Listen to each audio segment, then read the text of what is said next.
It's another beautiful night for baseball here at Angel Stadium, and ABTV, presented by Pechanga Resort Casino, comes from the Big A tonight for the finale of this three-game series between the Los Angeles Angels and the Colorado Rockies. It's Walby's world tonight. Walbert Urania, the talented rookie for the Angels, looking to keep things rolling for himself and get the Angels back in the win column after losing the first two in this three-game series. Alongside Mark Gubas, I'm Wayne Rantaz. Gubi, the Angels certainly could use a win against this Colorado club. I know Wally Joyner's out there with the Wally World and Walby World. I love that. The way he's throwing the baseball right now, you feel good about your chance to be able to find a way to win this game against Colorado, who has swung the bat really well, but that changeup, they don't hit that so well. No, Urania certainly has a terrific changeup. It's been his go-to pitch for a lot of this season, and he's trying to continue off of a great month of May where he had a 1.64 ERA, the second lowest ever by an Angels rookie starter. I mean, 22-year-old, not a lot of professional baseball experience. He's growing at the major league level. And what he did in the month of May, when you think about Matt Shoemaker at the top at 1.41. 1.64, incredible what he has done. That sweeper's gotten a lot better. We know how good the changeup is. Four-seam fastball is good. He's just got to be a little more successful with that sinker, and he's going to be dominant. A whip barely over 28 punch-outs in 33 innings pitched in the month of May. He's not a dominant strikeout guy per se, but his changeup is definitely a swing-and-miss pitch. And Urania has been terrific throughout his last 6 starts. He put together another quality start against the Rays. Only 2 earned runs allowed in his last 3 outings, and he'll try to shut down this Rocky team that's suddenly gotten pretty hot here over the last week. And he really slows the game down really well. Even if there's some traffic on the bases, it doesn't seem to affect him at all. That's when he uses that changeup even more so. Well, Michael Lorenzen, the former Angel, on the mound for Colorado, and he'll try to slow down 2 of the hottest Angels hitters lately. And you'd think it might be the likes of Zach Neto or Mike Trout or Joe Adell, but Neto and Adell not in the lineup.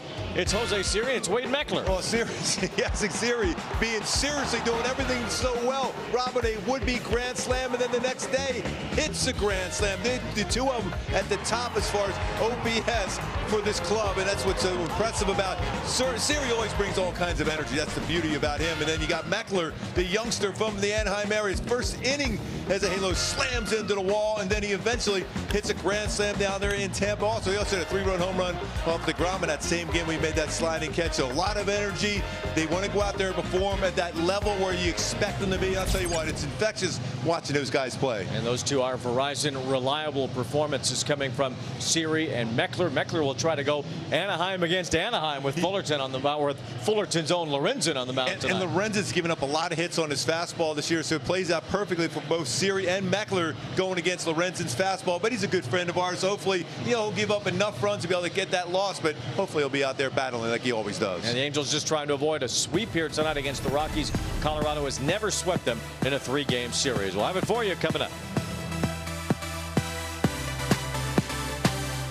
Find your reason. Angels baseball on ABTV, brought to you by Hyundai. There's never been a better time to test drive that Hyundai you've always wanted. Visit your SoCal Hyundai dealer today. By Jack in the Box, get fired up with the Hot Ones Munchie Meal. And by Stubba, proud partner of Angels baseball.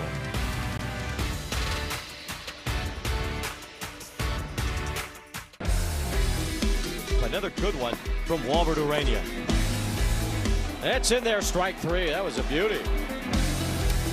Swing and a miss, strike 3. Urania just throws the old cheese right by him. Swing and a miss, strike 3. It was the changeup. Changeup.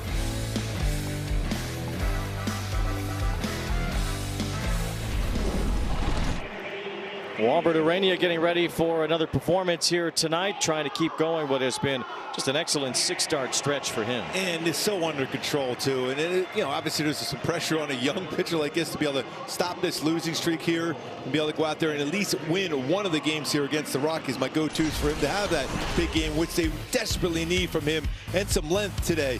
There's lots of swing and misses on his changeup. 21 punch-outs at 37.1 whiff percentage, but consistent sink on this 2-seamer. We're going to talk and show you why that sinker at times hasn't been exactly where he wants to get it as far as the lower part of the strike zone.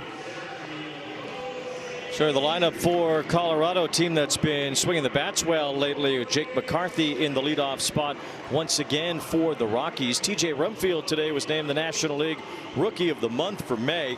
Hunter Goodman's homered twice in this series.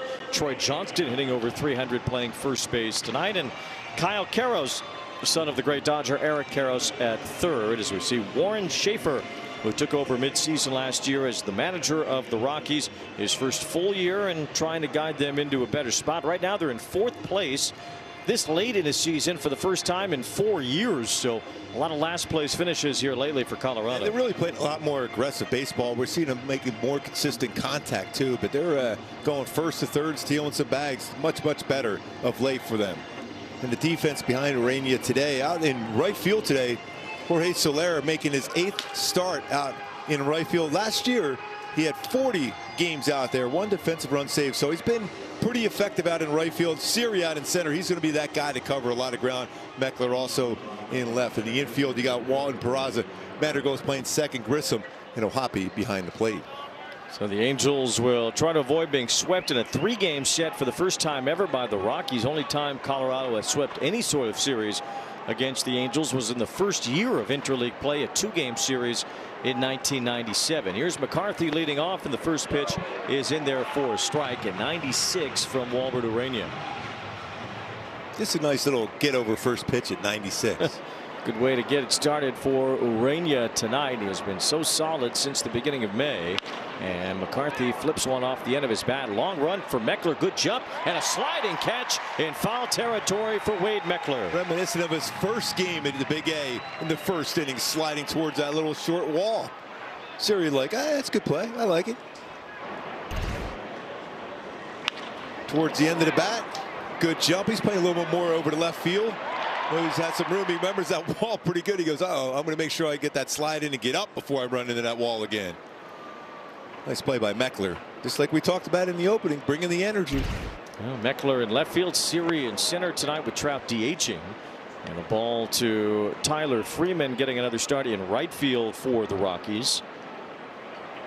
Seen Freeman in the past with Cleveland. He is from Rancho Cucamonga out of Etiwanda High School as he fouls one off his foot. 1 ball, 1 strike on Freeman.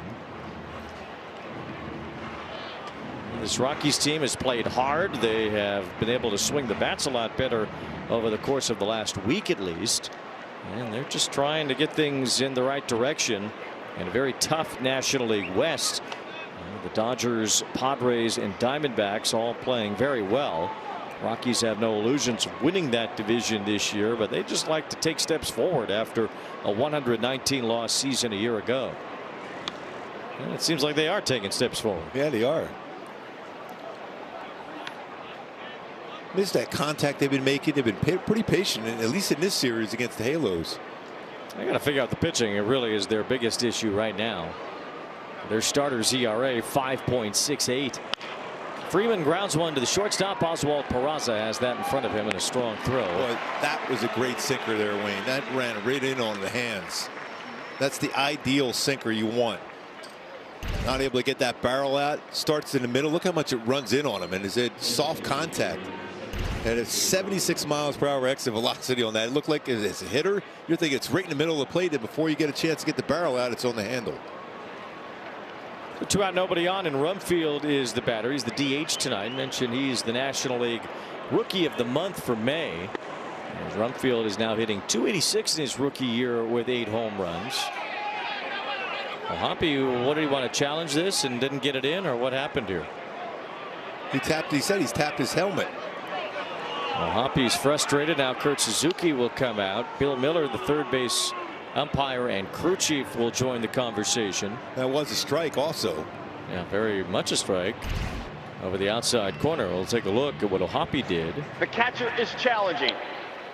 I love the fact that Bill Miller came back down there.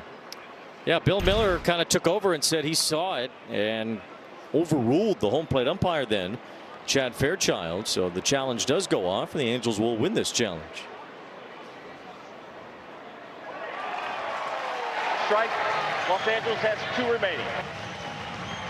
And the first pitch strike, as it turns out, to Rumfield. O'Hoppe on top of that. Good job by Bill Miller on that one too.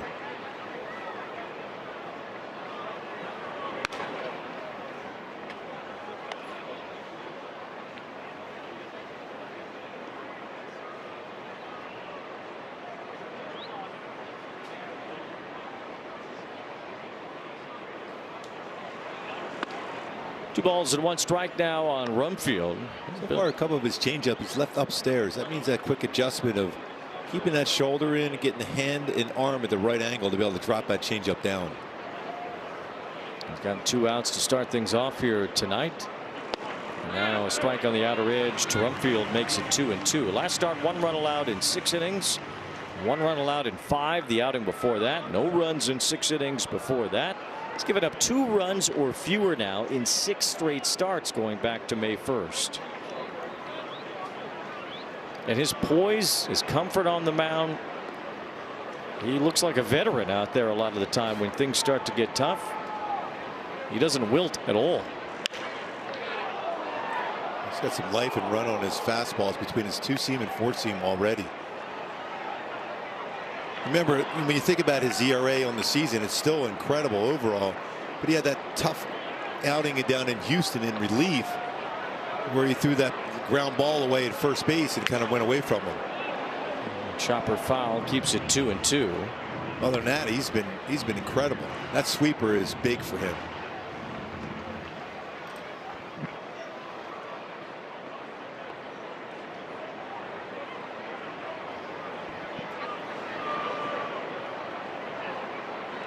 Swing and a miss, strike 3. Urania with his first punch out tonight. It was his go-to changeup to end the inning. Laguna Niguel with George Soler hitting in the leadoff spot tonight. Soler is playing in right field, though Trout is DHing instead. Meckler is hitting third. Grissom at first base once again. Peraza's at short with Neto still out. Walton, Madrigal, Siri, Ohapi, the bottom part of the order against the former Angel, and a guy who's really been on many different teams now since leaving the Cincinnati Reds, Michael Lorenzen. And we'll always take that baseball. I remember at one point was out of the bullpen for a while, Cincinnati, but he's a guy that will go out there and attack the strike zone. He's going to force you to swing the bat against him. He's often signing in places where he ends up being a trade deadline candidate as well. We've seen that happen to Lorenzen over the last few years. He was with the Reds from 2015 through 21 at the big league level. Then he came to the Angels in 22, was on the Tigers and the Phillies in 23. That's the year he threw the no-hitter with Philly. Was on the Rangers and the Royals in 24 and just Kansas City last year. Probably will need to pitch a little bit better, though, if he wants to get traded to a contender this year. His ERA is 7.22. He leads the major leagues in both earned runs and hits allowed. His fastball not quite as firm as it used to be. He's 92, 96 on it. He'll throw a sweeper, changeup, curveball, cutter, slider. It's behind Soler, and as he tosses in a strike, it's 3-1. And you're right, his fastball has been hit. A lot of his pitches have been hit. A lot of base hits. 353 batting average against him so far. Yeah, he throws a lot of different pitches, but it hasn't really mattered what he's thrown this year. And he almost hit Soler with this one, so it's a leadoff walk. After the top of the first, Logan Ohapi and Bill Miller are trying to get on the same page about Ohapi's challenge in the top half of the inning.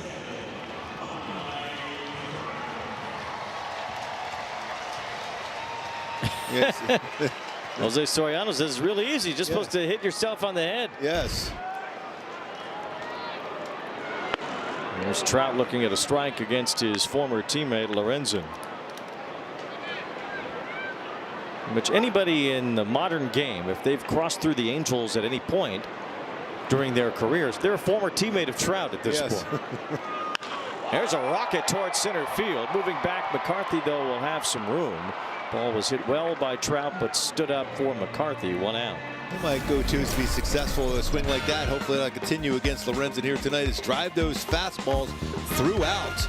I mentioned a 394 batting average, 5 home runs allowed. Knocks with runners in scoring position so far this season against Lorenzen. At 358 batting average with runners in scoring position. That ball's 99 off the bat of Trout. Just didn't really go anywhere. Out toward the deepest part of the field. Here is Wade Meckler batting third for the second straight night. A little local flavor right here. This is it. This is Anaheim against Anaheim. Lorenzen, born in Anaheim, went to Fullerton Union High School. Meckler out of Esperanza High School. And foul behind home plate. Fullerton Union High School is the high school of no-hitters. Michael Lorenzen attended. He threw a no-hitter as a member of the Philadelphia Phillies back in 2023. But he's not the only one out of that high school to throw a no-hitter. Walter Johnson did. Steve Busby did. And Mike Warren did. Steve Busby, didn't he have 2 of them, though, didn't he? He did. That ball hit sharply and through a base hit. Well, no for 2. Night's game for Lorenzen as Meckler chops one through the right side, and that's the first Angels hit. Yeah, talk about bringer of the energies, bringing it already here. Giving Vaughn Grissom a chance to drive him in. That's a changeup. You just tell by that grip, but it stayed upstairs. The changeup upstairs becomes a very hittable pitch. About above the belt, almost let her high.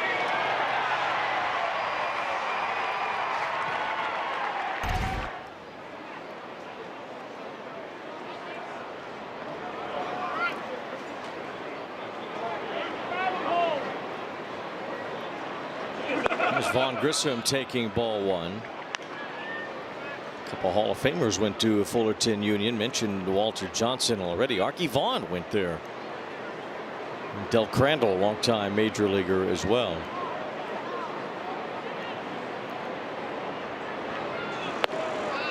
Two balls, no strikes on Grissom as the Angels try to get something started here in the very beginning against Lorenzen. Not a real big secondary lead for Soler there at second. See if we can get a little bit bigger lead here for Grissom if he gets a base hit. That's 3-0. Rockies have scored first in each game in this series so far. Angels trying to do that for the first time in these 3 games. Some traffic on the bases against Lorenzen.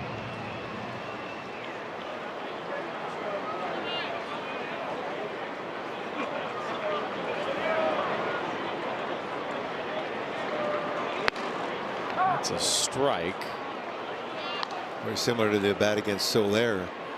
Well, 3-0, and it was able to throw a strike 3-1. Ran went off the plate against him. So again, this is a spot in there for Vaughn Grissom where he's looking for something out over the plate to drive the right center. One fouled behind home plate, and it's 3-2. And the defense behind Lorenzen, a real good one behind the plate. Goodman has really been solid. 3 defensive runs saved.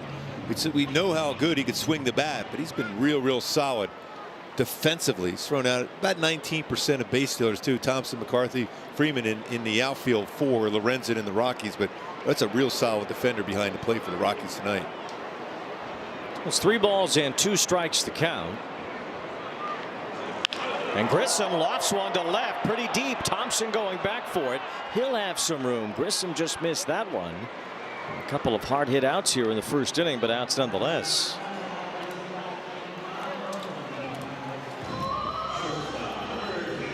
One of those 6 or 7 different pitches Lorenzen will throw. That slider was at least down.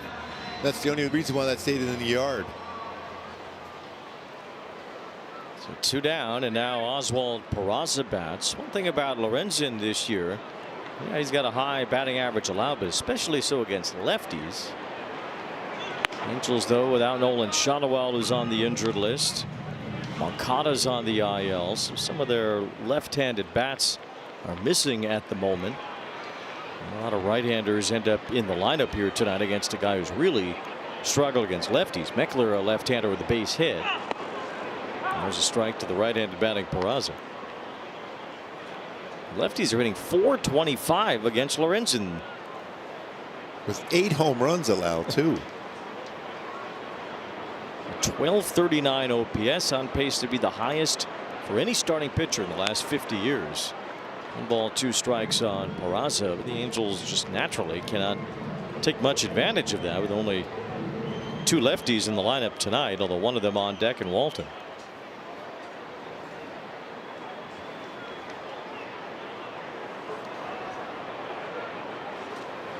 Angels with 2 on here in the first, but they will not score as Peraza strikes out.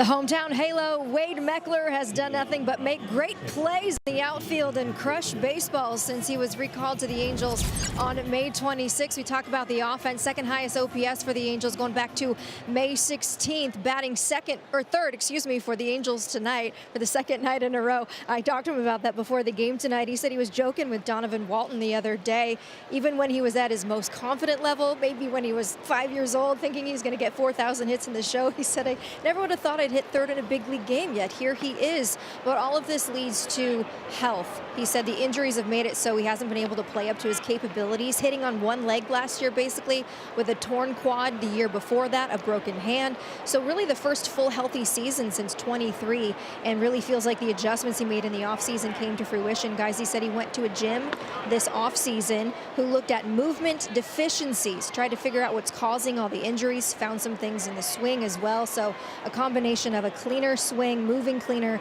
and being healthy for the first time in a few years all led to big things for the Angels. Yeah, when you see his swing, though, it's so direct to the baseball right now. Even that base hit, a high changeup by Lorenzen, hit that one hard. So those movements he's having right now, not wasted energy. Meckler at 371 his first year of pro ball when the Giants drafted him, and he went to San Francisco pretty quickly. Just as quickly here, Hunter Goodman draws a walk, 4 pitches, puts him at first base. And the leadoff man on here in the second. That might be a better idea to just let Goodman take first instead of taking them all. He's hit 2 home runs in this series and has 15 now on the year. He's hit everything hard too. Goodman's actually about to become the Rockies' all-time leader in road home runs by a catcher.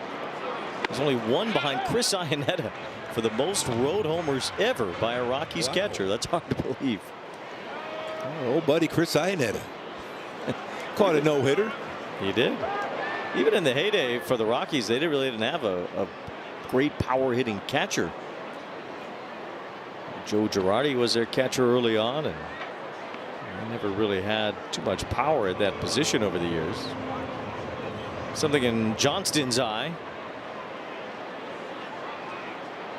Been a good series for Troy Johnston. Was on base 3 times yesterday and twice in the opener of this series. 318 now.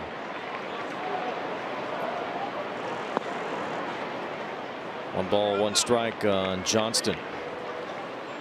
Over 51% ground ball rate this season for Urania. He's got 5 ground ball double plays turned behind him. Tried to get one on that sinker, but it's a little bit too far below the strike zone. The Angels led the majors in that category the last couple of years. Kind of middle of the pack this year. Runner is going. A good pitch to throw on for O'Hoppe, but it's too late. Hunter Goodman steals second base.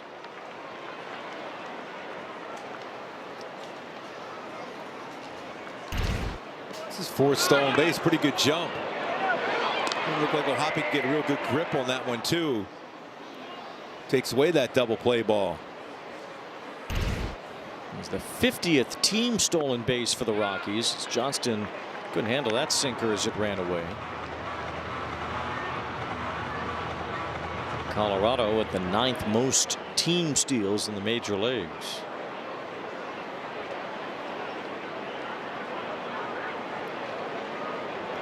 Swing and a miss, strike 3. Well, Urania just barreled up the fastballs and blew him by Johnston. Yeah, sinker and then 4-seamer.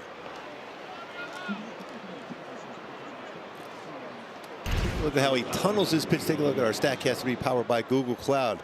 Out of the hand, that sinker, 4-seamer, changeup, and sweeper. Very difficult to be able to find and read the difference of those pitches. And he runs that 4-seamer. Got it by a pretty good fastball hitter rather easily upstairs. Ball 1 to Willie Castro. We talked about the Rockies' bugaboo this year offensively has been the changeup itself. Urania struck out T.J. Rumfield with 1 in the first inning. Rockies have the lowest exit velocity of any team on changeups this year. And there's Castro out in front of him. That was a real good one there. We're going back to Goodman. He's got good power, a solid defender behind the plate, and showing some speed there. 4 stolen bases. Well, he's good, man. Yeah, he is. He is a good man.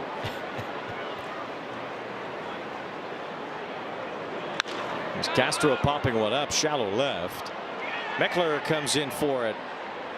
as the changeup results in another out for Walbert Urania. He throws it a lot, and he's had tremendous success with it. A lot of soft contact and a lot of outs with it too. Batting average is 143 versus his changeup. Some pretty good ones ahead of him there. This changeup is electric.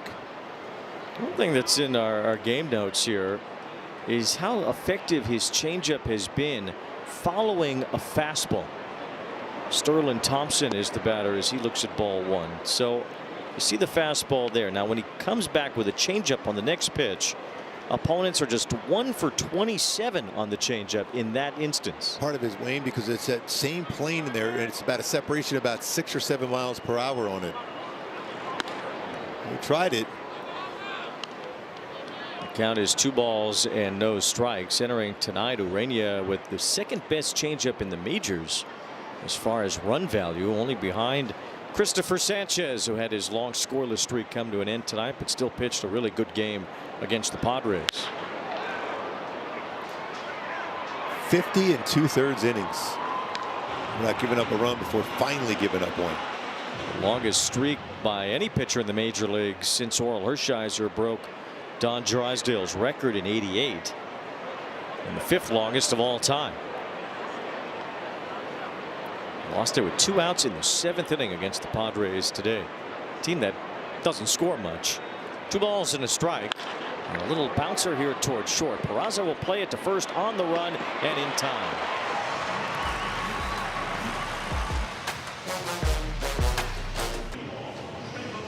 Here's tonight's Sunday key for the game today, going oingo boingo. Who do you want to be at the plate today? What do you want to be? You want to be a contact guy? You want to be a guy that hits for extra base hits? Whatever you feel like you're comfortable being, that's who you want to be tonight, especially against Lorenzo, the guy that gives up his fair share of hits. Angels had a hit in the 1st inning, was from the left-handed batting Meckler. Now Donovan Walton, the only other lefty in the lineup, looks at a strike. Walton's hitting .300 in his short time in the big leagues since being called up. An extra base hit yesterday. He often puts the bat on the ball. We talked about how level his swing can be. 10 hits in 33 at bats since his call up. And only 7 strikeouts so far for Donovan Walton as he takes upstairs. It's 1 ball, 1 strike. 2-1 rather on Walton, with Madrigal and Siri behind him. Walton, mostly a minor league veteran. He's had little big league spurts over the years and no real established big league time. It's this ball sharply and through. We've seen a lot of that from Walton. That's a good level swing. That's on a changeup too. A couple hits that Lorenzo's given up have been versus his changeup. And both to lefties who have owned him this year. See, he went down there and that nice short compact swing. A little sink piece after changeup.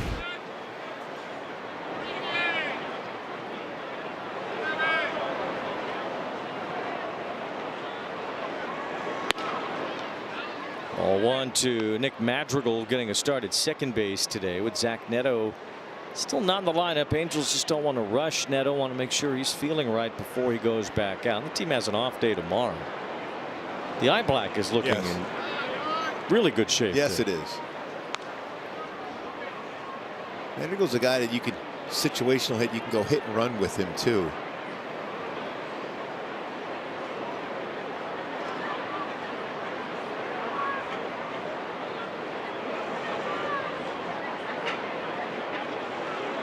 A straight stealing against Lorenzo is not an easy thing to do. He's only allowed a couple stolen bases, 1 caught. Only 47 in his career. He's pretty quick to the plate.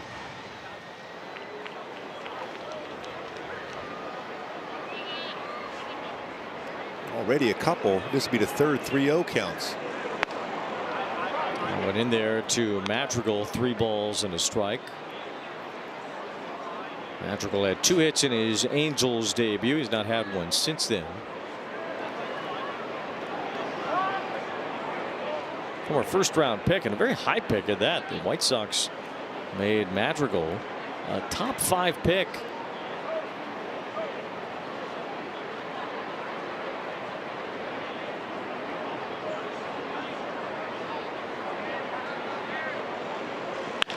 Inside out swing and a base hit to right. So Madrigal singles the other way, putting Walton at second base. The Angels making some contact here in the second. It's a real good swing there too, going the other way on a pitch. It was on the outer half. So it was 102 off the bat.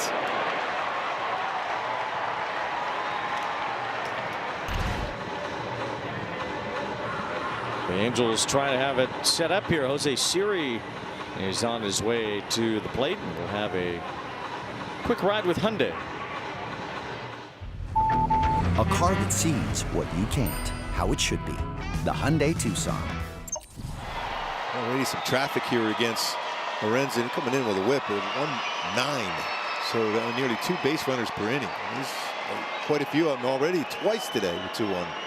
Got to get these runs across though. And he's right on it. 2 runners in the first, 2 in the second. Angels have gone just 5 for 25 in this series with runners in scoring position. The series shows bunt and takes ball 1.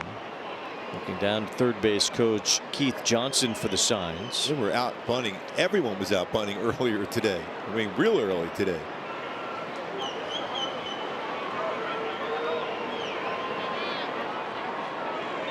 Series swings here. That's a foul ball. Ball was laced. Bill Miller. Look, he just knew he was getting out of the way. Look at that. It's under control. Looking in the dugout, I go, no problem. Look at that. How smooth he was. Yeah, still got it. Yes. Crew chief and umpire at third. 1 ball, 1 strike on Siri. And another grounder. This one fair down the left field line. Walton heads home. Madrigal goes to third base. Jose Siri comes through with the first run tonight. RBI double. 1-0 Angels. Well, already that opening's playing out well with Meckler and Siri. Third double, 9th RBI. Siri turns on that sinker in and keeps it fair. Just that threat of the bunt, weighing the first pitch, brings your third baseman in, ends up being that base hit double down the line. he is the bringer of energy. Jose Siri. Well, we talked about our Verizon reliable performances. Yes. Meckler and Siri, and well, they've continued at it. That's why it's called reliable. 1 ball, 1 strike on Logan O'Hoppe, hitting the number 9 spot today. Infield is mostly in here for the Rockies, so a chance for O'Hoppe to drill one through and bring home 2 more runs. 3 straight hits start the inning. Now ball to the backstop. Madrigal heads home. Wild pitch moves Siri to third. 2-0 the Angels lead.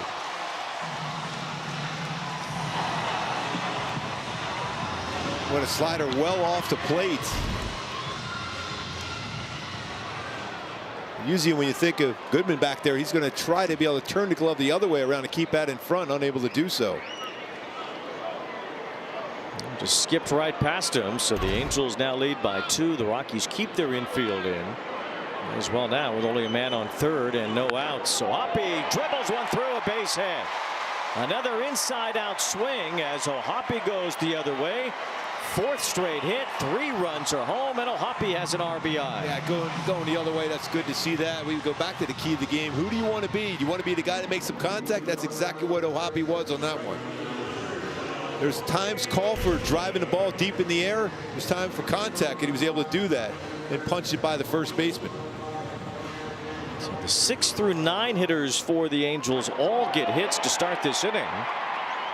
3 runs, 4 hits. Now the top of the order. Jorge Soler looks at a strike. And a rough go for Michael Lorenzen. He's given up 3 runs or more now in 4 straight starts. Falling behind Soler again. Remember last at bat it was 3-0. 4 throwing a strike and then walking him. Now 2-0. Lorenzen hasn't won a game since April 24th in New York. Since then, an 0-5 record with an 8.48 ERA. 3 runs allowed in just an inning plus tonight.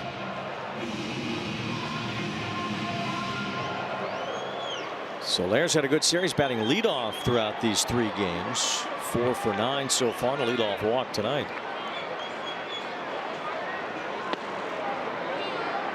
Catcher Goodman wants to challenge this. It's going to be real close. I think he's going to be right on this one. Powered by T-Mobile. We'll find out together. And this is a strike on the inside corner. Strike 3. Colorado has 2 remaining. Soler, the first out of the inning, brings up Trout, our daily Kia player profile, centered on the future Hall of Famer, as Trout has crushed the Rockies to the second highest OPS of any batter against them.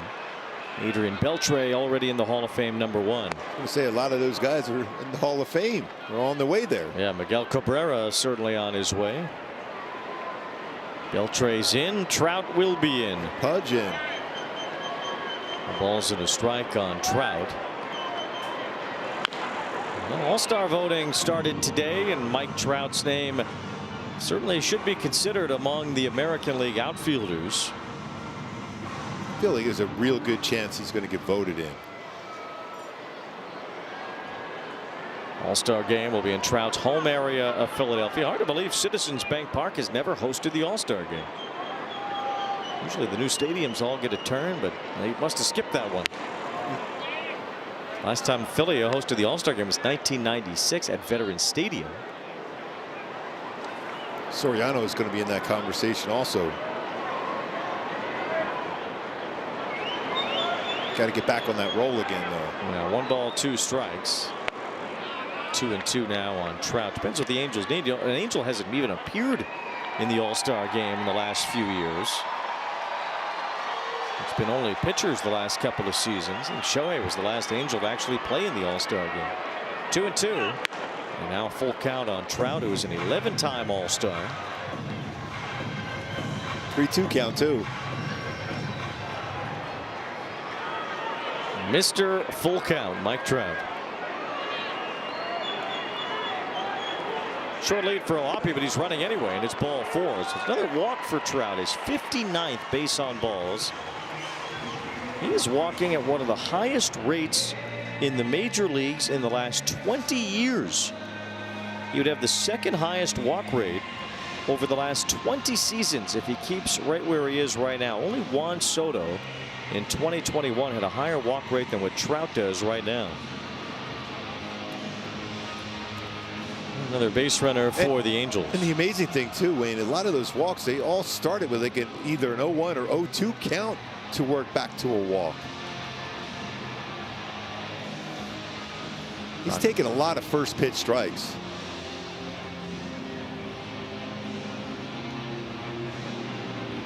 Trout has found his way on base to an on-base clip of over 400 for the year. He's third in the American League in that category. He's first in walks and he's first in runs scored. He's often been brought around.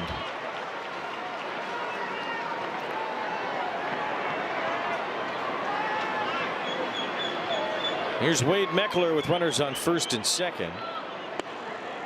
So he looks at a strike. Meckler shot a base hit through the right side his first time. Now hitting .344 since coming up to the majors. That was a borderline strike call. That probably was out of the strike zone.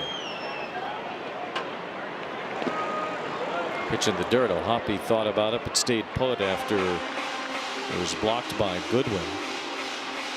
You look at Meckler. I mean, this is not just slapping the ball around either. This is a productive .344. He's slugging close to .600.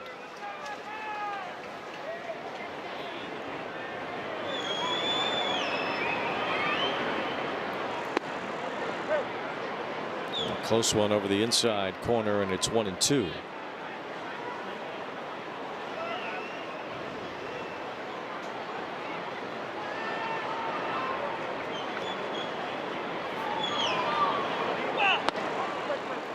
Punches him out for strike 3. How about that movement on that sinker? Yeah, that seemed to go around the world before cutting back over the inside corner.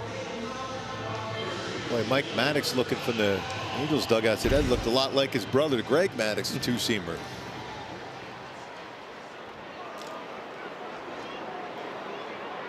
Lorenzen, as he has bounced from team to team over the last few years, did have a turn with Mike Maddox as his pitching coach in 2024 with the Rangers.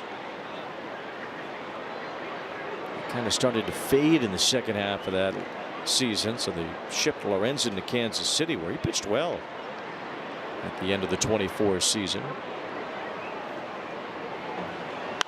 Helped the Royals make the playoffs that year.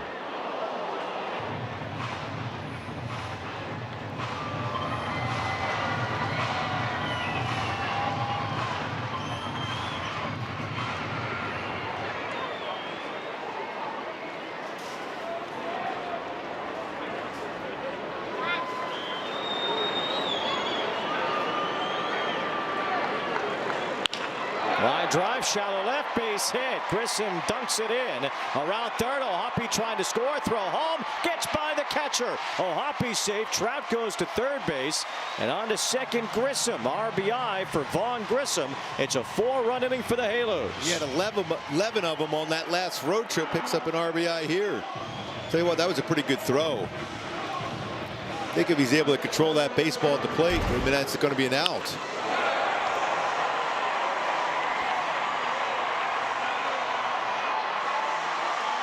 That's why you gotta make the play sometimes. I'm a big believer in that, Wayne, too. I mean, you just got to make the play. You got to take a shot at it every once in a while. It's tough to go station to station. Off the glove of Goodman as O'Hoppe slid in. 4-run inning. Could be even more if Peraza comes through with a hit. He's the 9th batter here in the bottom of the second. Real good approaches this entire inning for the Halo hitters, scoring all these runs without the home run ball.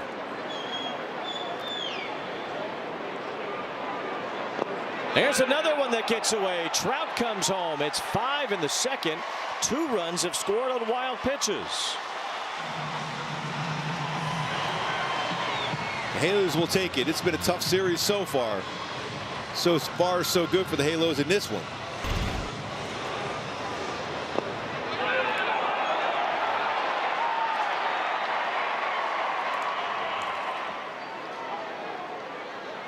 Five runs on 5 hits in the inning. 2 wild pitches, plating runs. Rough continuous to the season for Michael Lorenzen.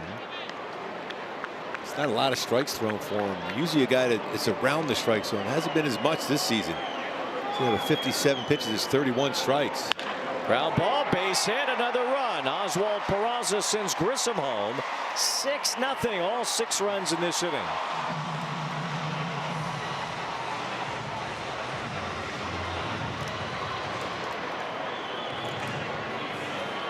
I really like these approaches too. We went back to our key to the game.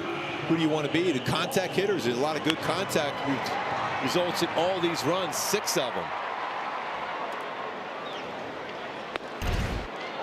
This one extra base hit, that ground ball right down the line by Siri.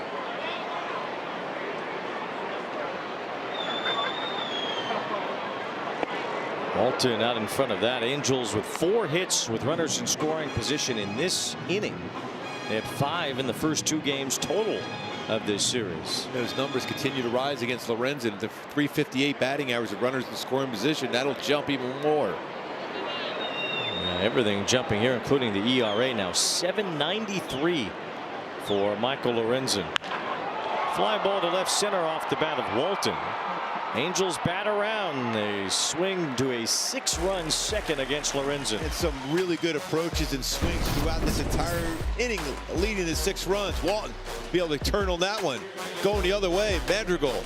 Break down the line by Siri, then O'Hoppe going the other way. Good swings for the Halos. Welcome back to the Big A tonight. Travis Darno's Lakewood High School Lancers baseball team celebrated winning the CIF Southern Section Championship on this field here at the Big A. And tonight, that entire team is back here to celebrate that championship. I'm here alongside their coach, Spud O'Neill. It is so cool to see you and all of the guys on that team 20 years ago celebrating the anniversary of that state championship. What does it mean to be with all of these guys here tonight? It's so amazing. I got a call from Matt Razzo, who's one of our players, and he said, "Coach, we're going to meet at NIM Stadium. Would you like to go?" And I said, "Yes." this team was special. It was so much fun, and not just baseball. It was a family. You can tell. I mean, everybody is here. Travis was telling me before the game they've got a group chat. They have all been in connection over the course of these last 2 decades. Have you ever seen, oh, look, there's your squad right there, 20 years ago today, celebrating winning. Have you ever seen a group in your many decades of coaching high school baseball this close? Not like this one. I used to have fun talking with them, and we had grit, which is a word that one of the guys just got through telling me, and I use that word a lot. And I also use other words that put things together, for us, and we were special.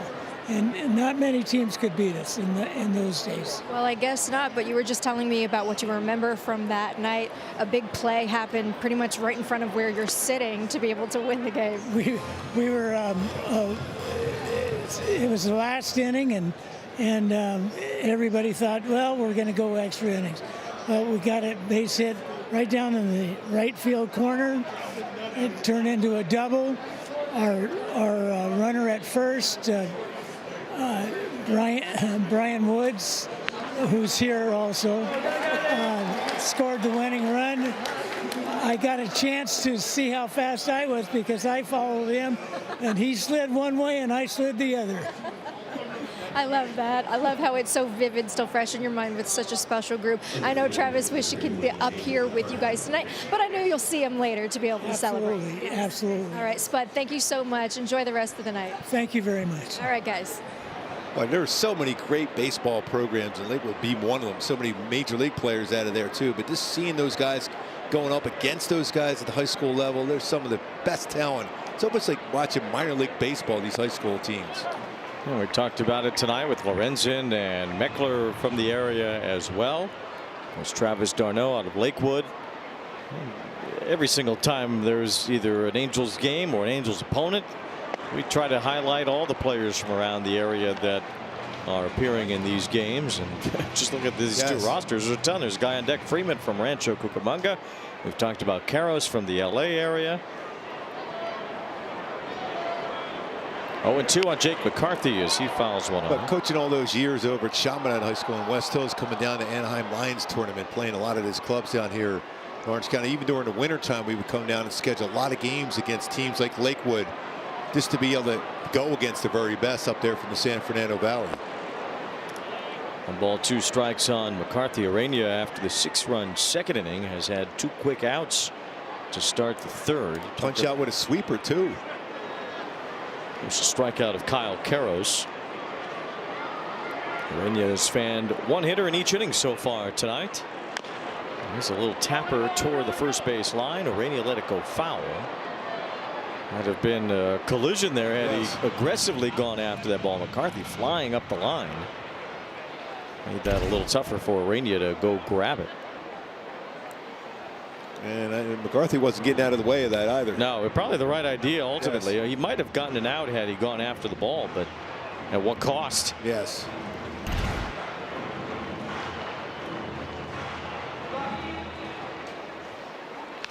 One ball and 2 strikes. McCarthy has seemingly found a comfortable new home in Colorado. It'll be tough to take out of the lineup, but some of these other outfielders come back. They have Moniak out. They have Brenton Doyle and Jordan Beck out as well. McCarthy smacks one on the ground. Madrigal backhand, off balance throw, got him. Madrigal with a magical play. 1, 2, 3 inning, nicely done by Nick Madrigal left the middle, helping Arena get through the third.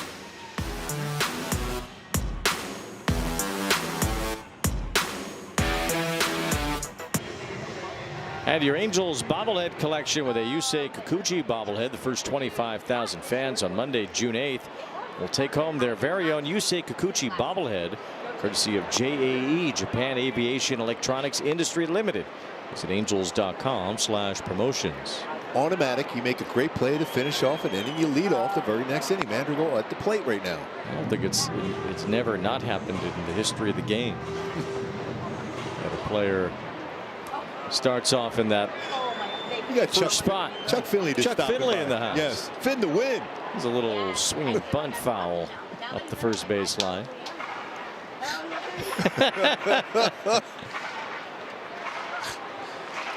Chuck Finley. Yes. And Finn is about as stealth as you could be. You turn your back and he's already gone. For a man of that size, yes. It is incredible how quickly he can move when you ask him to come on the TV. Yes. Finn, how you doing? Good. How's everything going? He's already gone. Yeah, he's out of here. Does not want to join us on the broadcast. It's all right. It's not for everybody. Yeah, that's crazy. That makes sense. I mean, yeah. Movie magic, right? Madrigal punches one foul as he leads off here in the third inning. Madrigal had one of the hits for the Angels in their 6-run second, as they put up 6 runs on 6 hits against Michael Lorenzen. Really, just thought we went out at the break last half inning when Halo scored those 6 runs. How many good swings there was against Lorenzen. A couple going the other way. A couple good swings from the lefties against him. One on a changeup, one on a sinker. Chopper foul here. Let's take a look at our StatCast 3 powered by Google Cloud. Where those hits ended up going, where the pitches were, and going with those pitches. Let a number of them get deep in the zone too, utilizing the entire field for those knocks. And a liner left center, another knock for the Angels. Madrigal drops one in. And he's 2 for 2 as the Angels have their leadoff man on here in the third. Change up upstairs, jumped on it. That'll bring up Jose Siri with an RBI double and a run scored in that second inning. That was really the big hit for the Angels. Siri keeping that ball fair down the third base line after a couple of singles started the inning. Got the Angels on the board, and then it was a slew of runs from there. Do you think Siri has a good time at the ballpark? I think so. I think Siri probably has a good time everywhere. Yes. She doesn't. No. Yeah, I was filming her right there on the Zoom. She's like the high camera. Swing and a miss here, and it's 0-2. Already 70 pitches now for Lorenzen. Only 6 outs recorded. You're up around 12 pitches per out. Probably not a good sign. No. 40 pitches in the second alone.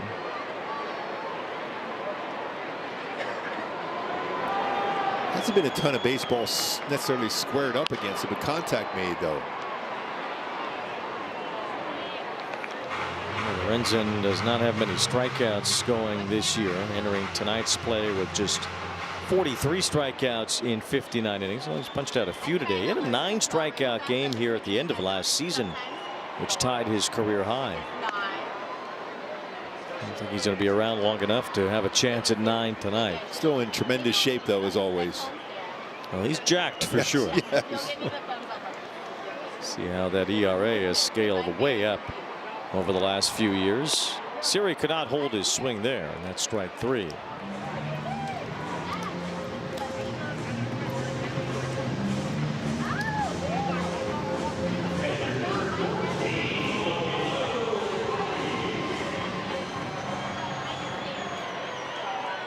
Here's O'Hoppe, who had a base hit the other way his first time up. Flies this one to center field. Moving back McCarthy. He's still going, but has some room out just shy of the track. The deepest part of the ballpark, where that wall comes to a point out there just to the right of center field.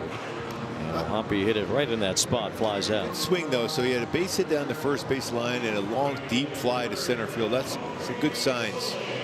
See that guy's giving him, the hand high five coming back in. Even though it's an out, it's still a pretty solid swing for O'Hoppe. Over 100 miles an hour off the bat. Saw O'Hoppe when he first came up to the major leagues utilize right and right center field quite often, and with power too. He's become more of a dead pull hitter as he's gone along.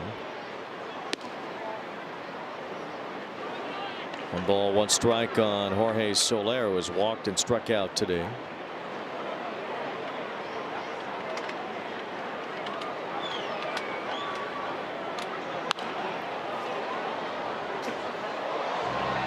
Cubs and the A's are tied up in the bottom of the 8th at Wrigley, 4-4. That bottom of the 8th just ended.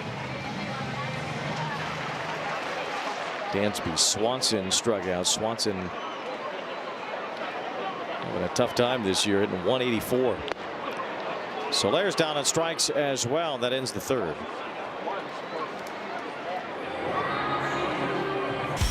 Walbert Urania has been solid once again through the first 3 innings here today. His changeup, his 4-seamer, and lately his sweeper have all come together. And a punch out on a sweeper here so far today. But really, it always comes down to me. It sets up those pitches to be so effective. It's got to be that sinker, and playing much better so far today. First pitch strike to Tyler Freeman leading off here in the 4th inning. How has Urania been able to put all this together so quickly at this level? Yeah, because he's got a good fluid pitching mechanics. He stays on top of the baseball well. He keeps that front shoulder in. That's another good one right there. A sinker down. Ground ball out as Peraza gets Freeman at first. And the sinker's been really good for him so far. That's a pitch that's been hit pretty hard so far this season. That runs in on the right-handed batter at 98 miles an hour. That one's sinking down and away at 99 miles an hour. And here that ground ball hitting on top of the baseball. When that sinker is down, they're going to be able to hit that baseball on the top and hit it down into the ground. But when that sinker flattens out and stays upstairs, they're able to get to the barrel of the bat on it. That's why those numbers were higher against it. Stock is definitely rising for Walbert Urania. When I talk about that sinker being down, they're hitting on top of the baseball like that. But when it's up, they're able to get the barrel of the bat on there to be able to hit that ball and elevate it, hit a 391. So just staying on top of that sinker, working down just like that again. To Operative Madrigal, and easy out off the bat of run field. We're going to be talking about that, saying on top of the sinker, working down lower part of the strike zone, and then hitting it on top of the bat with the bat, dropping it right into the ground. 96-mile-an-hour sinker. And we talk about that 2-seamer, and he's going like this. Sometimes when he gets around the baseball like this, Wayne, and that's when you get that ball, it's going to be flattened out. So he's staying on top of it, sink it down, staying in the zone. That way the bat can hit the top of the ball and hit that ball into the ground. Where'd you get that tiny bat? That's what I want to know. Just in case you talk too much. I mean, look at this tiny little bat he's got. What? That is really something else. What are you gonna? There's no barrel on this bat. Yeah, you got to have quick hands. This is what the Rockies look like they're swinging when Urania is out there. Oh, you set it up, baby. Oh. But there, that's a perfect view right there. What happens when that sinker's up just a little bit higher? That doesn't seem like it's a big difference. That 0.07 inches. When it's down, you're hitting on top of the baseball. When it's elevated, you're getting to the barrel and able to lift that and hit that on the line. 1 ball, 1 strike on Goodman and a line drive base hit. That's the first one tonight. That's an example of it right there. That baseball was up, and that's exactly what happened to it. All the way to the alley as Goodman ends up at second. So the Rockies have their first hit of the game. That's a 2-out double here in the 4th inning. Going back to those sinkers that have been so good, and watch where this sinker's at right here. Stayed up, able to get to the barrel of it and lift it and drive it. Pretty strategic to let me hold that bat. It's a lot heavier than it looks. Got to be quick.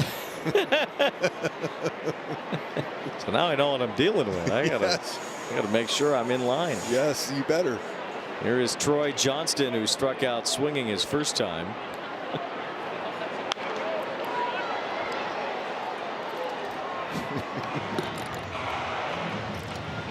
We look at the sinkers so far this inning, and how the first couple were so effective, running down at 98 miles an hour, hitting on top of the baseball again. 96 hitting on top, but this one stays up, barrel to it, ends up being a double. 1 balls and 2 strikes the count.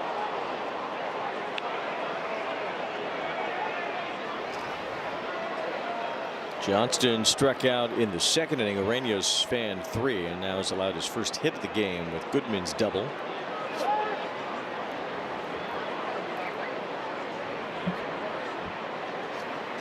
Urania entering tonight with a 1.64 ERA dating back to the beginning of May. We showed it to the 2nd lowest ERA for an Angels starter by a rookie in the history of the franchise. He got turned around on that last pitch. I think he muscled up on there, almost as if he was just not really fully committed to throwing that 4-seam fastball. I think he wants to go to his changeup. Count 1 ball and 2 strikes on Johnston. Another fastball. That was the changeup. 93. Well, lowest ERA in May by rookies in the history of the game. You had to go back to the 1915 Brooklyn Robins to find Weezer Dell at 0.4. Good band in the 90s. Weezer. Yes. And Dell, get a computer and all that. 1 ball, 2 strikes on Johnston. But you saw Boo Ferris on that list. In 1945, Boo Ferris,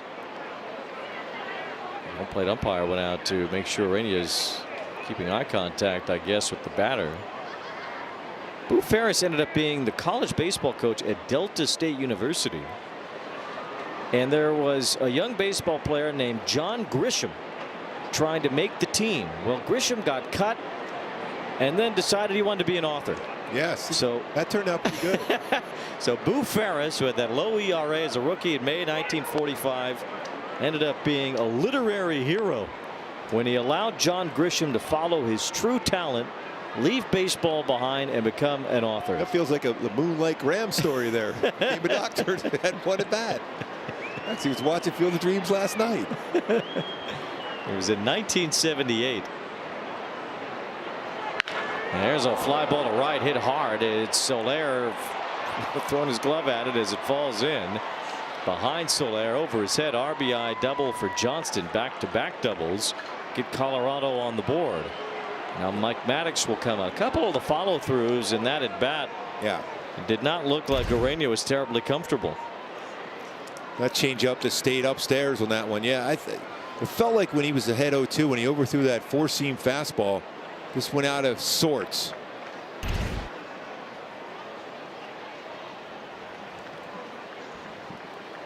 We're going to interrupt our story about John Grisham and Boo Ferris to tell you what to eat tonight at Jack in the Box.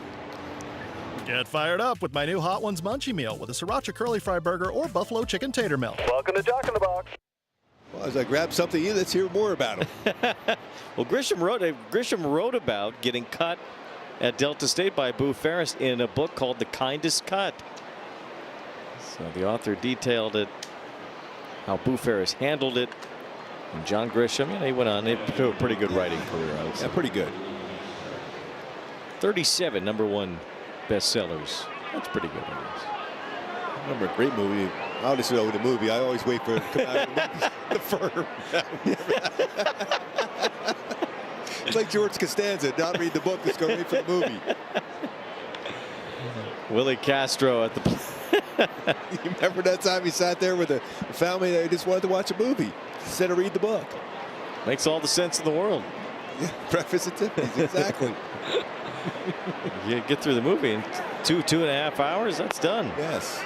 You move on to the next thing. It's 2-0 on Castro. A fly to left field his first time. It's out of sorts here again here. Let's try to slow it down.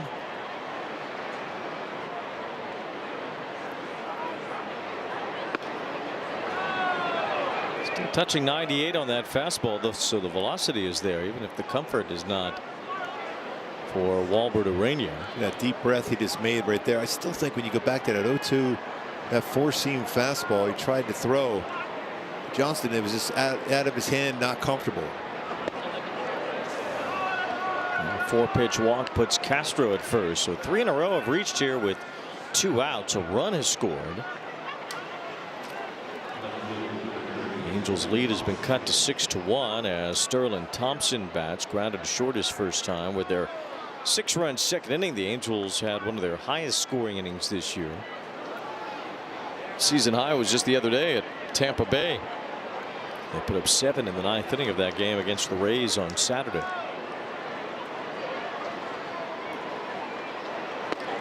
He's missing by quite a bit here. You got to almost now trust it won't stay in the middle of the plate. Just throw that fastball right down the heart of the plate and trust it will move to a corner. It's throwing it at the corner and it's moving off the plate. Can't get a swing on it. It's kind of a bizarre turn here for Urania after being so locked in for the first 3 2/3 innings.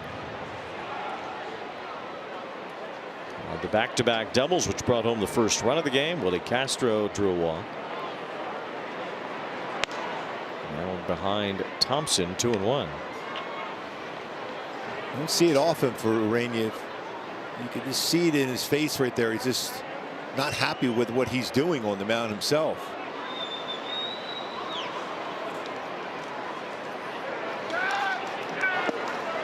Fastball that elicits a swing and a miss. Now that was that good sinker we were talking about. Might come right back to that sinker again. It's 2 balls, 2 strikes. Now 3-2 is the changeup that followed the sinker there. So now full count. The runners will get a head start.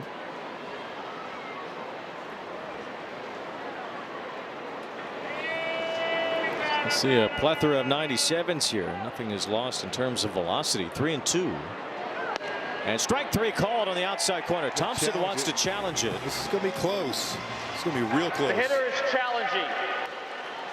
Rockies challenge powered by T-Mobile. Hoppy, for what that's worth, is walking right off the field. It's strike 3. Strike. Colorado has 1 remaining.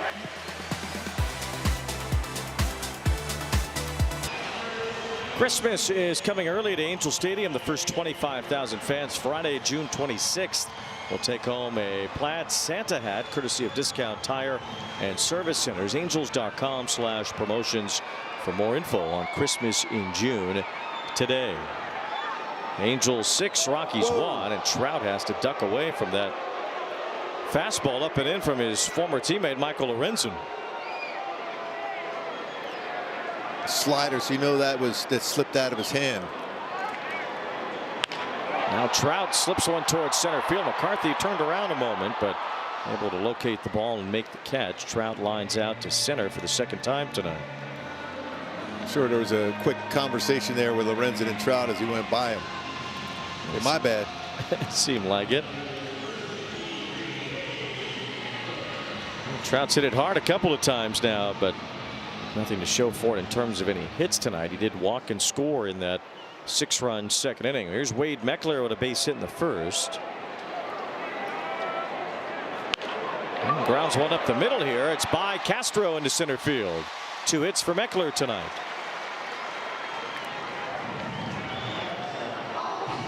Our energy guys got it working. Well, you might as well keep playing them. Yes. I mean, his swing is so short. Right to that baseball, back up the middle. It's at least some refreshment in the sense that, you know, these might be all singles, and we saw Siri with a double earlier in the game. Mostly base hits tonight, falling in front of outfielders. But, you know, for a team that strikes out so often, well, so what? Let's see some of these guys that just punch the ball around and see if they can find some offense that way. And see if they make that opponent make a play against you. 2 balls and no strikes on Grissom. Angels have not been striking out as much since these guys arrived. 26% strikeout rate was the highest in the major leagues up until May 19th. Strike to Grissom, and it's 2-1. Since the likes of Meckler and Siri and Walton have shown up, the strikeouts have come down, and the offense has been better. Pretty good balance in the lineup too. Runner going, and here's a fly ball to left off the bat of Grissom. This one's headed a long way. Vaughn Grissom's first homer at the Big A.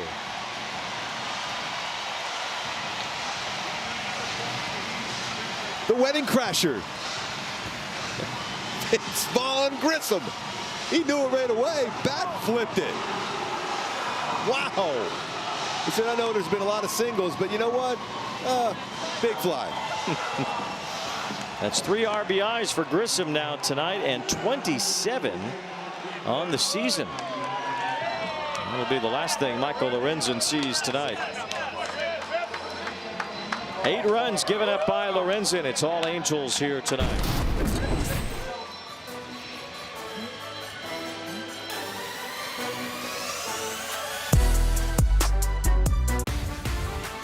Angels baseball on AB TV, brought to you by Pechanga Resort Casino.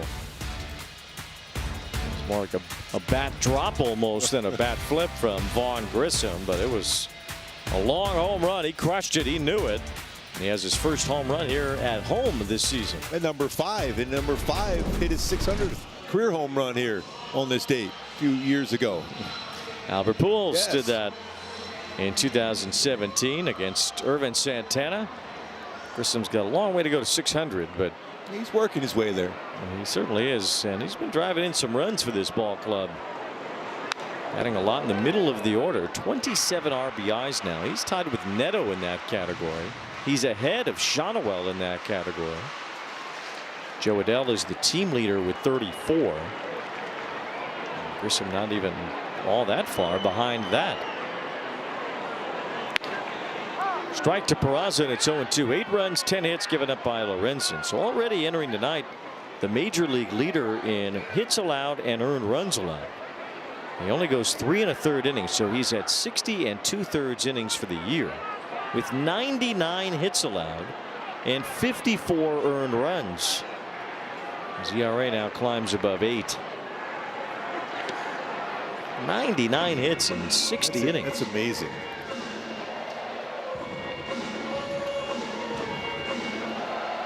His opponent's hitting .353 off him entering today. The Angels batted .500 against him, 10 out of 20. So that average goes up. Here's Peraza lifting one to right center. This is pretty deep. Out near the wall, McCarthy leaps, and he makes the catch right at the top of the fence. Wow, that was an outstanding play. I was quite sure he knew how many outs there was, but he made a great play on it. Well, he knew that there was at least one because he had the ball in his glove. Timed his lead perfectly. It would not have been a home run. It would have been an extra base hit. 2 outs. Here is Donovan Walton with a base hit and a run scored. And the Angels put up 6 in the second.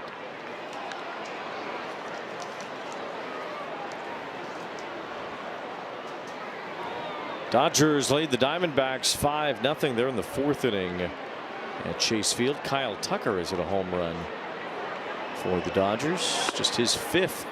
He's all of a sudden getting a little bit hotter, though. Bound to happen. Tucker is a talented player. I don't know if he's worth $60 million a year type of talent, but he's a good player, no question. Halos will be seeing him once again this weekend. Yeah. Freeway series this Friday, Saturday, Sunday at Dodger Stadium. Shohei pitching for the Dodgers tonight has not given up a hit. He did not allow a hit in his last start, going 6 innings against the Rockies.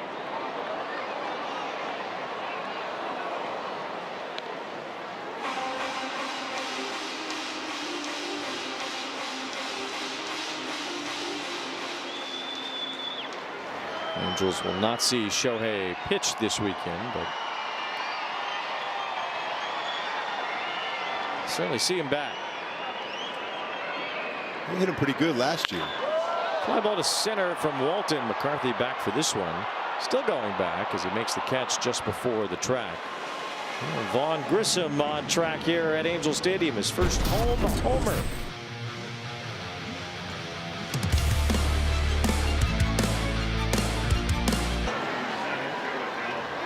Get ready for soccer's biggest stage as we bring the pitch to the Big A with an Angels soccer jersey. First 25,000 fans Friday, June 12th against the Rays will take home an Angels soccer jersey courtesy of Miller Children's and Women's Hospital. And here it is. Nice. Goal! Do you like these? Yes. They match my tie, I think. Not really Solid. yours, though. Doesn't match my tie. I tried. There's a lot of colors in my tie. I'm modeling. Yes. Well. Oh, now so we're done on camera. As soon as I say I'm modeling, we're done on camera. What are you going, Zoolander? I was trying, and then Max said, "Now you're done on camera." Good. Forget it. I don't want to do it anymore. I'm going to watch the game now. 1 ball, 2 strikes on Karros. One up at third is fielded by Walton, who swings it across for the out. Well, Joe Adell has gone in the game to play right field.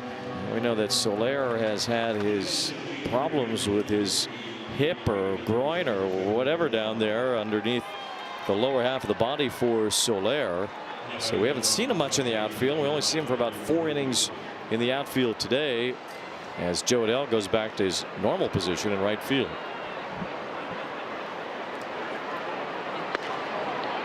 One out here in the 5th. I like him using that sweeper here now too. A couple of those four-seam fastball last half inning was overthrown just enough. Soccer jersey's comfortable. Yeah, it is. Edward Julian lined out his first time. We're just hoping not the same results for like the hockey jersey though. They don't really fight in soccer. No. Hockey, they might scrap every now and then. Nice. I just said that. Yeah. I knew what I was talking about. I was waiting you to little Zoolander over there. Well, I was trying to model and everything, and my modeling career lasted 0.4 seconds. I almost went there saying, well, maybe that's about right. Well, thanks for holding on. Well, I was in my thought bubble.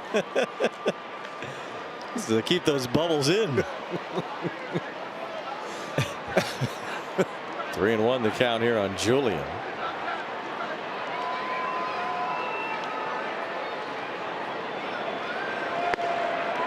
Able to throw a 3-1 changeup for a strike.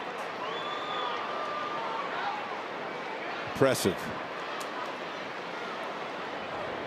Makes the count full 3-2 on the Canadian-born Julian. Auburn University. There's ball 4. Julian drew a lot of walks in his time in the minor leagues. Rainey has walked 3. Well, we talked about Grissom getting a lot of runs batted in lately. Over the last week or so, he's #1 in Major League Baseball. 14 RBIs. We have 11 on the road trip. He has 3 tonight. Well, he had some great swings on that last road trip too, including that grand slam to right center. No doubter today though. 2-run blast.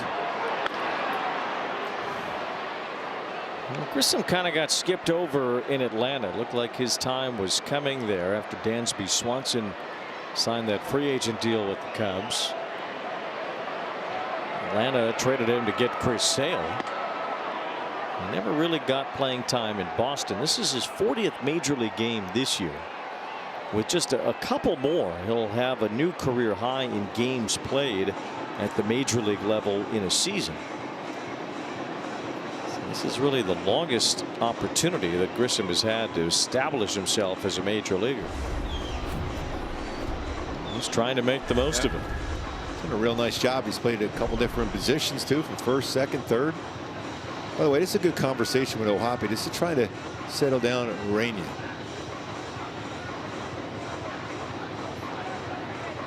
Rainey has only allowed a run on 2 hits in 4 1/3 innings tonight. Seems like he's been a little hard on himself maybe tonight whenever things have not been exactly the way he wants them.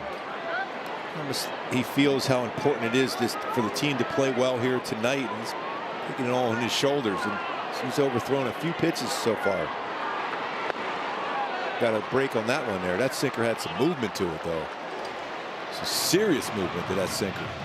Count now 2 balls and a strike on McCarthy. Ureña's gone to that sinker quite a bit.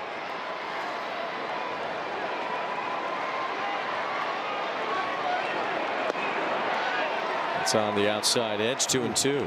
What moment's a challengeable sinker. Well, the challenges are there, but Rockies only have 1 left, so that's 8-1. 2 balls, 2 strikes. Trying to backdoor that sweeper. Yeah, it's a little bit of frustration for him tonight. 2 more outs and Ureña would be in line for his 3rd win. He beat Texas on May 23rd. Earned his first major league victory against the White Sox on May 6th. Swing and a miss, strike 3. That's that sinker again. I'll tell you what, his sinker has been nasty today. This is his best one he's had. We mentioned that 391 coming into this game today. It's been very, very effective. This one really flat one he threw to Goodman for a double. It's 5 strikeouts. He's had 1 in each inning.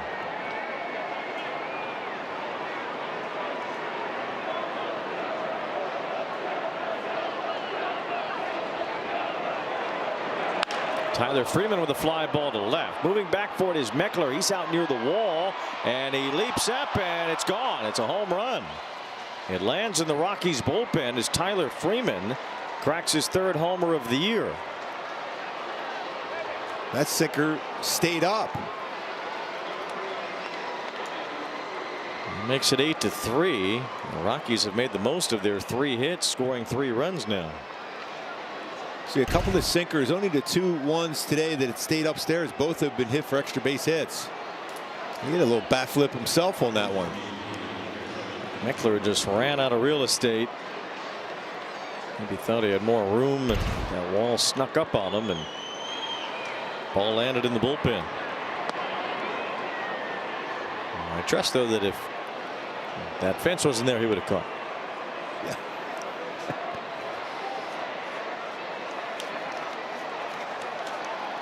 The Rockies have been scoring runs, no question about that. 39 in their last 5 games entering today. Ground ball, Madrigal slides, spins, and gets the out. Is he leading off next inning? He is.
Fans, an aerospace-themed drone show is set to fly high at Angel Stadium. Watch your Halos take on the Rays Friday, June 12th, and stay after for an aerospace-themed drone show featuring 800 drones. Or they're going to just ship you right off into space during that night. You ready? Well, Angels.com/promotions for more. Artemis II astronaut Victor Glover is going to be here that night. He's going to throw out the ceremonial first pitch. Nice. He is from Ontario High School. As Madrigal wants to challenge this, he was The batter is challenging. selected to be an astronaut in 2013. And he was the pilot of that Artemis II mission around the moon that happened just a month or 2 ago. Nice. 2 remain. That pitch wasn't even close. Madrigal's doing everything. It is impossible he's leading off again after that play. Nice play to end the last half inning. He's leading off again, just like he had earlier after making a nice play. He lines this one through, a base hit. Madrigal 3 for 3. He's doing it all. Challenging strike calls, making great defensive plays, and 3 knocks. He's having the night of his life, Nick Madrigal. Magical night. 3 hits and 2 good plays in the field. It's good range there on the backhand. Here on the forehand, and the outfield grass. What a play that was. Madrigal mentioned the number 4 overall pick in 2018. He had a great college career at Oregon State. He really has never been able to stay healthy at the major league level. A lot of leg injuries over the years. And then last year on the first day of spring training, he had a shoulder injury, which cost him the entire season. And the Angels are saying that it was the hip of Soler that why he needed to come out of the game tonight. His left hip, the same one that's been bothering him. 0-2 on Siri. Angels lineup came out today after Kurt Suzuki had already spoken to the media, so there wasn't any questions asked about why Adell wasn't in there in the first place and why Soler would even be listed as an outfielder on a night where that hip has been bothering him. One upper to short, and the Rockies trying to turn two, can't do it on the speedy Siri.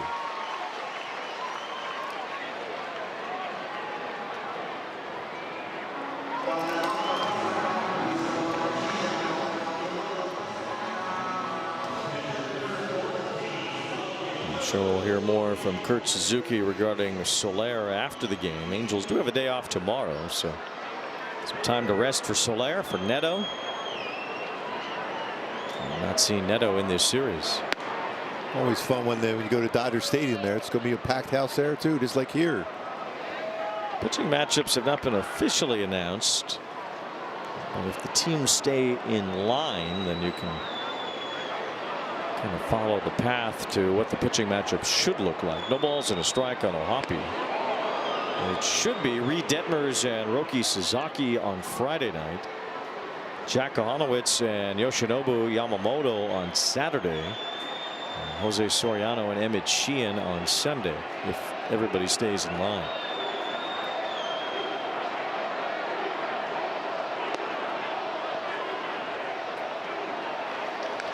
I think Siri might be taking a shot at stealing on the base here.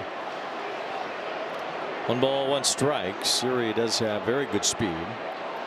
Ohapi has an RBI single and a fly out to center tonight. Ball in the dirt. We've seen a number of wild pitches from the Rockies. Siri's thinking about third, but he slams the brakes about a quarter of the way, maybe even a third of the way past second base. The Roadrunner out there. Yes. Tough to slow him down.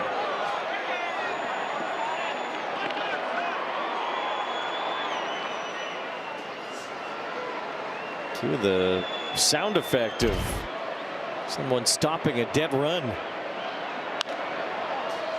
There's one for Spilly. He catch it? He didn't catch it. 2-2 on Ohapi. JR was getting out of the way. Well, JR would never catch it.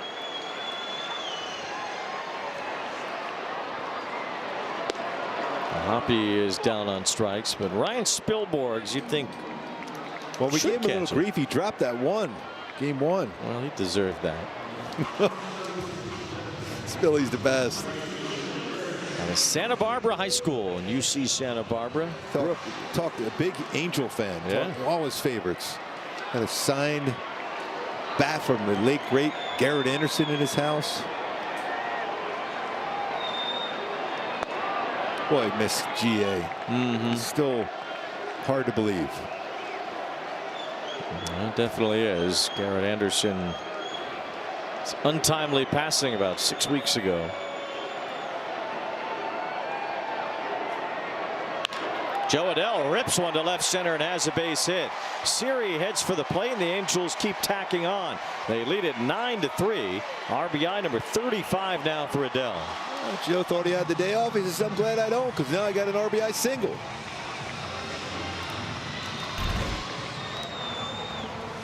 It's another one of those hits back up the middle.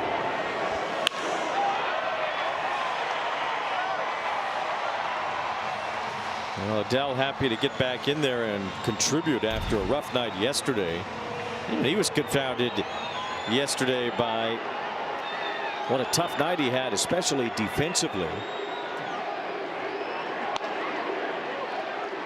A lot of talk yesterday about the overall strides that he's made as a defender over the years, which is certainly true.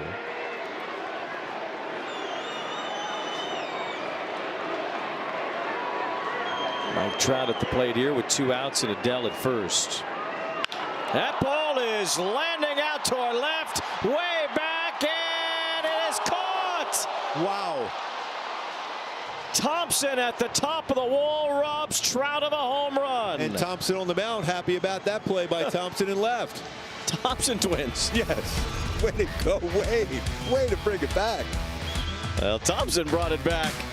That was a sure home run.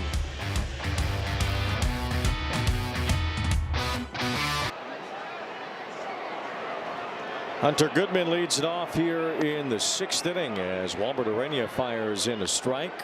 It's at 87-mile-an-hour change. It's been 93 today too. Yeah, we've seen the different variations of that changeup speed for Urania. Here's another off-speed pitch. The sweeper that time getting a swing and miss. 0-2. Good bite on that one.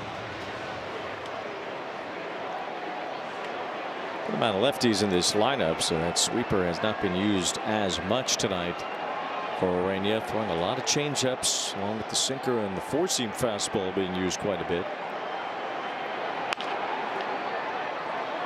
Giving up 3 runs, first time he's allowed that many in a game since April 25th, but he's had a comfortable lead to work with for a lot of the night, and he's only given up 3 hits in this game.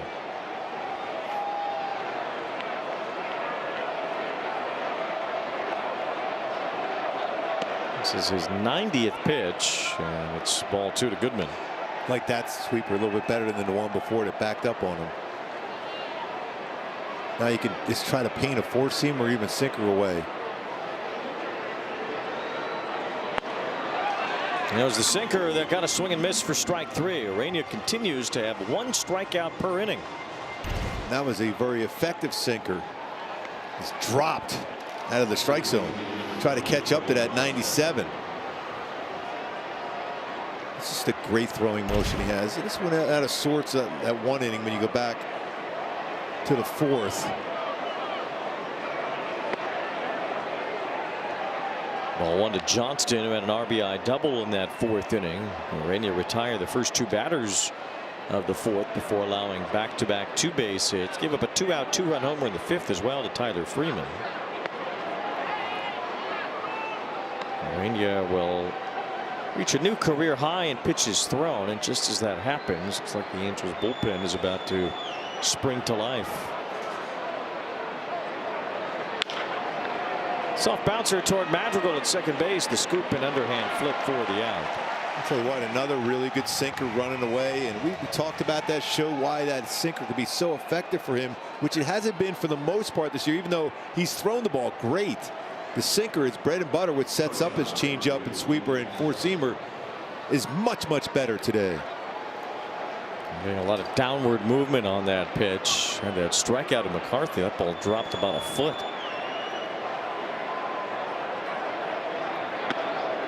Ball 1 to Castro. The New York Knicks were victorious in the opening game of the NBA Finals tonight. They beat the San Antonio Spurs 105-95 in Texas. That is a chance to be a real good series. Real good series. Knicks trying to win their first title since 1973. Just a couple years ago, wasn't it? Willis Reed made his dramatic entrance. Walt Frazier on that team. 1 ball 2 strikes. 1970 was the Willis Reed entrance, but he was the MVP both times the Knicks won in the early 70s. They had Clyde Frazier as well. He still dresses incredible too, by the way. Clyde Frazier. Yeah. Not as quite as good as you though, but who does? Because of the soccer jersey. Yes. 2-2 on Castro. Chase Silseth is up in the Angels bullpen.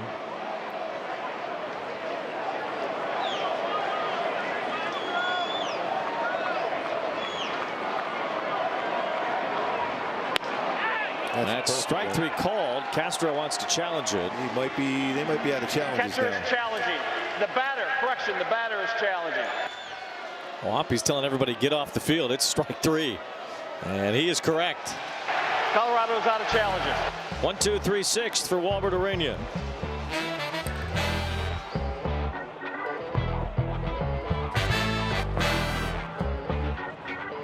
Dad, the ultimate Angel Stadium experience.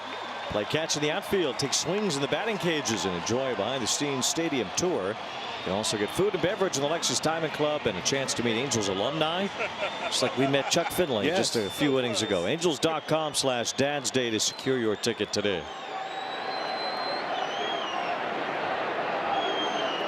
Wade Meckler leads off here in the 6th and rips one toward the right field line, has another hit. It's cut off by Freeman. Now he drops the ball, stumbles a bit before getting it in, and Meckler ends up at second with a double. He was thinking double out of the batter's box, was going to get a double. 3-hit night. The Beck. Quick hands. 92-mile-an-hour four-seamer. He likes to get that uni dirty. Freeman, he ran a long way after he fielded the ball. His momentum was taking him all the way into that corner. Gave Meckler all that extra time. He's batting .371 now with that double. Tell you what, if that got by him, that might have been real interesting. Because his momentum would have carried him for quite a while before even getting back to that baseball. Angels have 13 hits now tonight. They've out-hit the Rockies 13-3. First time Meckler has had a 3-hit game in the majors. Grissom can have a 3-hit game if he gets one here. He has 3 RBIs already. 2-run homer his last time. Now 27 runs batted in for Grissom. It's in his 14 RBIs since the 26th of May, lead the majors. 14 extra base hits now on the season. And that one off his foot. Grissom's been valuable. He's played a bunch of different positions as well, and he's held down first base with Nolan Shonowell on the injured list. Shonowell still trying to get back from that ankle injury.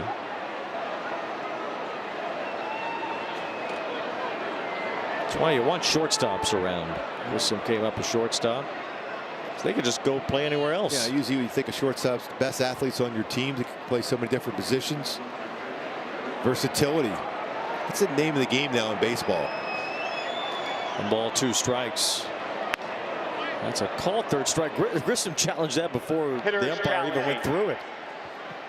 Quite a few challenges. It looks like it might be a ball. Angels have won their challenges tonight.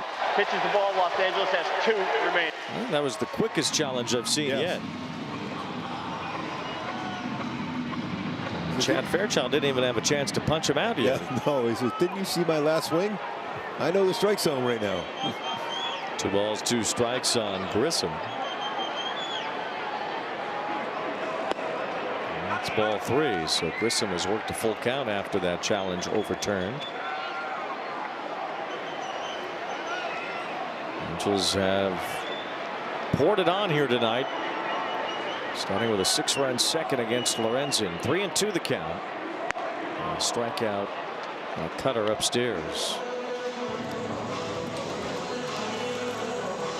Good turnout today on Pride Night here at the Big A. Quite a few fans. Got that nice shirt today coming into the stadium. Impressive. Solid looking shirt.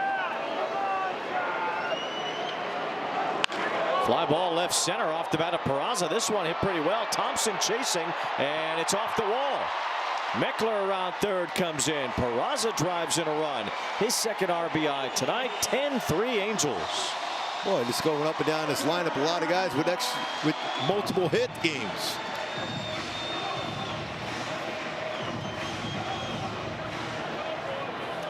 The ball was belted by Peraza.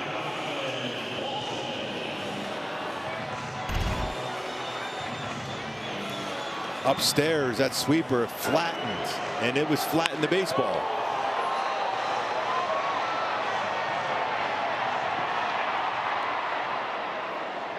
Peraza with his 8th double of the year. Coming into the game, he had 7 home runs, 7 doubles, and 7 stolen bases. Those pretty good numbers at Vegas. 17 RBIs now for Peraza on the year. He keeps that 7 going. It's a great name for a boy or a girl. Yes.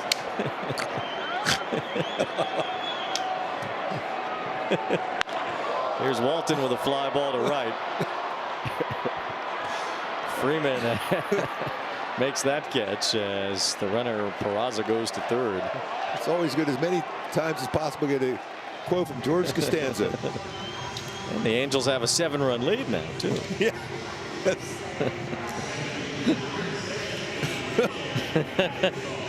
Peraza hitting .285 for the year, by the way, with that second hit tonight. He's played really well. It is a great name, though, 7.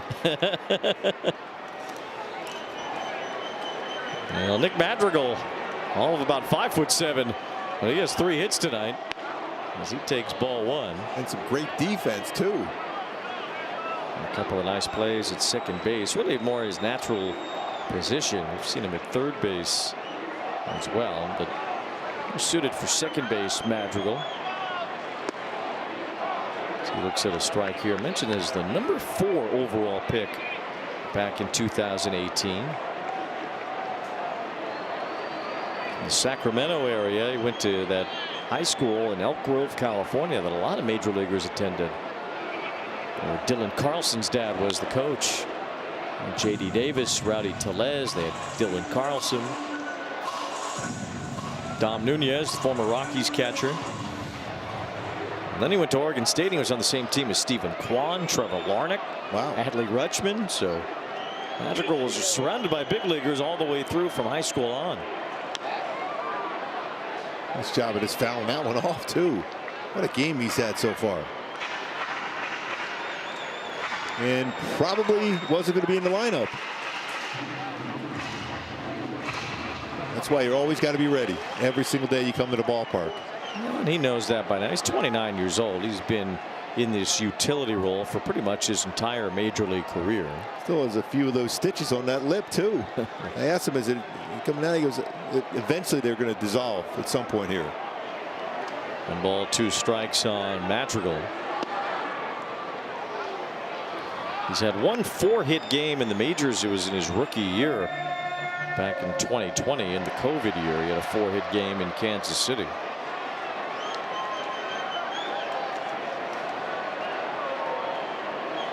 Two balls and 2 strikes on Madrigal.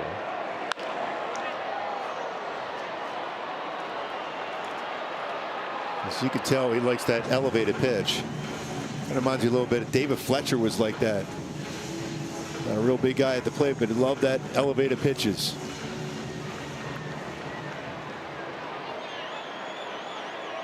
I think of one of the smallest, the greatest hitters, Jose Altuve. He likes the ball up too. Yes.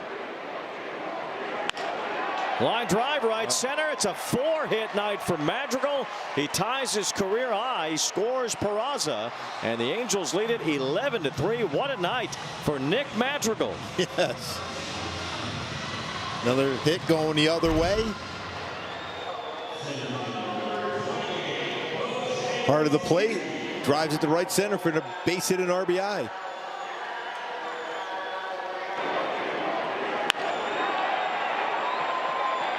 First RBI of the season. 4 for 4. An 11-run, 15-hit outburst from the Angels tonight.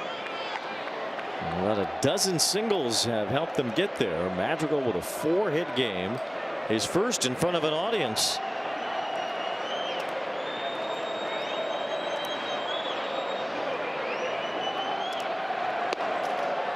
And 2 on Jose Siri, an RBI double. He has scored 2 runs tonight.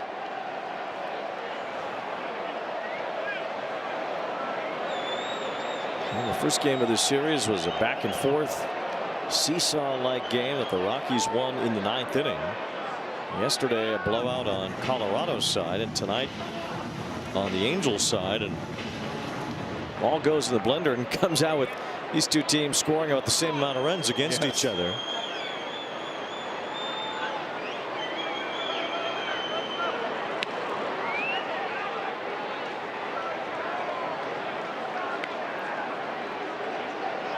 Rockies, as we mentioned earlier, just trying to point that arrow up. In the Angels case, hoping that the next few months go better than how the month of May did.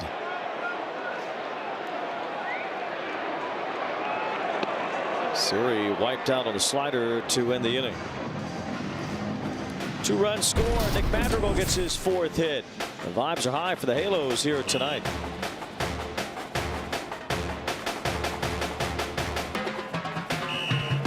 Angels baseball on AB TV, presented by Pechanga Resort Casino, by the OC Healthcare Agency, our mental wellness resource. And by Chili's Big Crispy 3 for Me, the best $10.99 you can eat.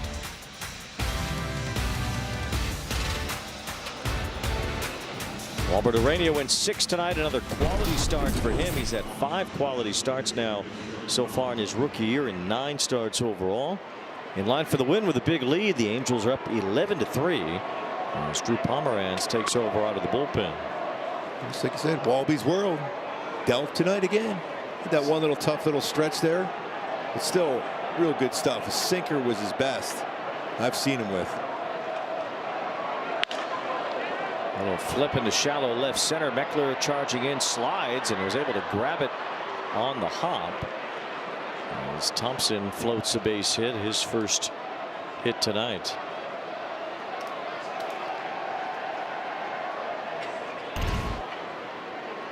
Wow, Houston had a tremendous comeback against the Pirates. They scored 6 runs in the 8th inning. Now lead that game, a game where Paul Skeens started for the Pirates and didn't get through 5 innings. And Skeens has looked more human this year. His ERA now above 3 with his 3 runs allowed tonight. Pirates are up 8-3. Now they're down 11-9. Ron Alvarez is crushing the ball. He had 4 hits again tonight. Well, he's been an absolute freak so far this year. 4 hits, 2 RBIs for Houston in that game. Milwaukee lost to the Giants earlier 1-0. Logan Webb carried San Francisco tonight. 7 innings, 1 hit allowed against the Brew Crew. Kyle Karros with a fly ball to right center. This is Adele calling for it to make the catch. Well, Urania, let's take a look at our StatCast 3D powered by Google Cloud. How he got his outs, 18 of it outs, 9 tonight on his sinker. 4 on a changeup, 4-seamer, 4 of them, and 1 on a sweeper. But that sinker really had it working today. That downward action on there. It's good to see that. That's going to set up those other 3 pitches exceptionally well going forward.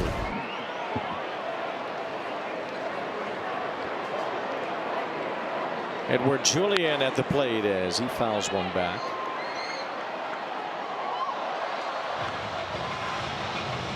Urania would get his 3rd win if the Angels hold on here. Big lead, 8-run advantage in the 7th inning.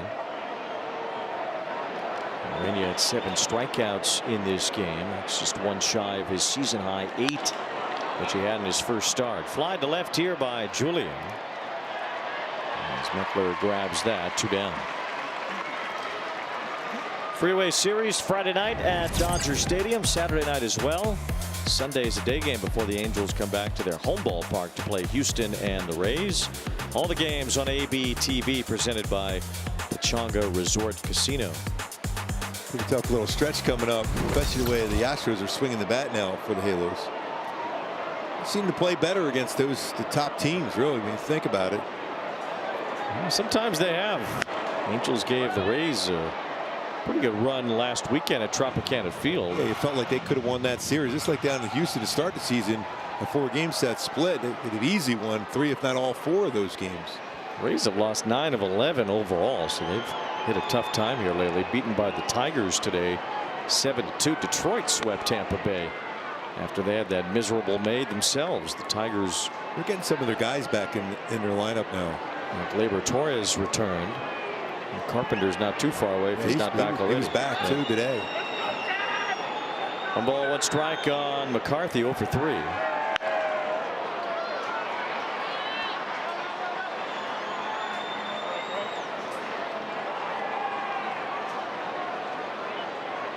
The Astros have played better after a very slow start. Josh Hader just came back for Houston. That's been a long time for him. Since about the middle of last year.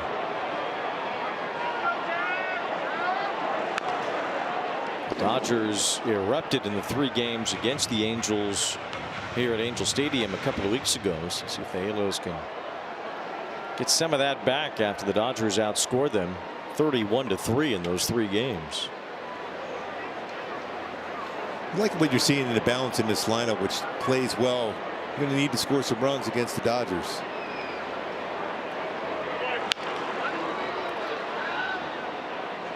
Dodgers looking for their 40th win of the season tonight. Only the Braves have more.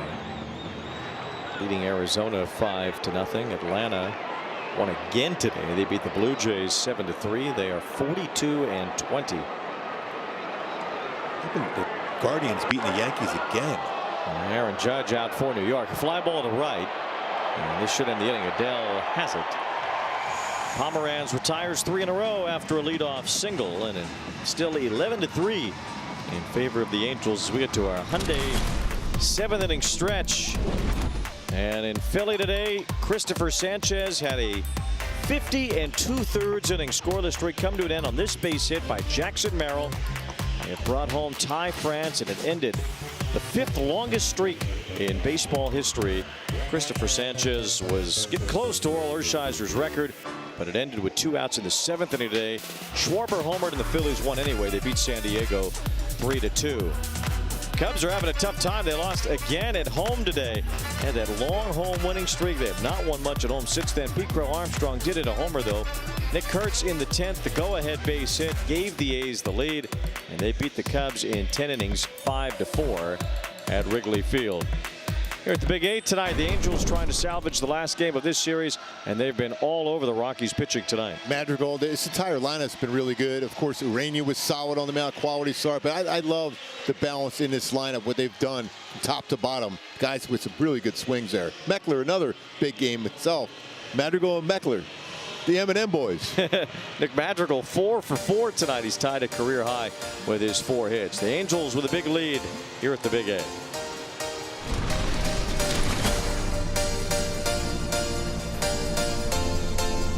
Family Fun Pack makes it easy to get 4 tickets, 4 hot dogs, and 4 soft drinks, all for just $44 here at Angel Stadium. More info you can get on the Toyota Friends and Family Fun Pack and call 714-4ANGEL or visit angels.com/funpack. A fun night at the ballpark tonight. Is there any other kind? At least tonight the home team is doing its share to add to the fun. The Angels have put up 11 runs on 15 hits. Big numbers tonight against the Rockies pitching staff. Michael Lorenzen had another rough one, giving up 8 runs on 10 hits. Keegan Thompson allowed 3 runs on 5 hits. And now it's Seth Halverson in the game for Colorado. The Tapper foul from Mojave. The Angels' season high in hits is 16. So they're 1 away from that.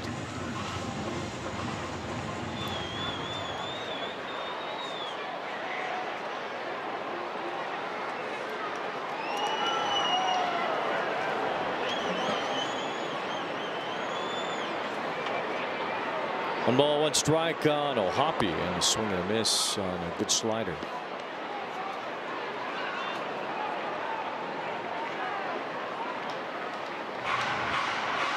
Oh, Grissom, what a game he's had.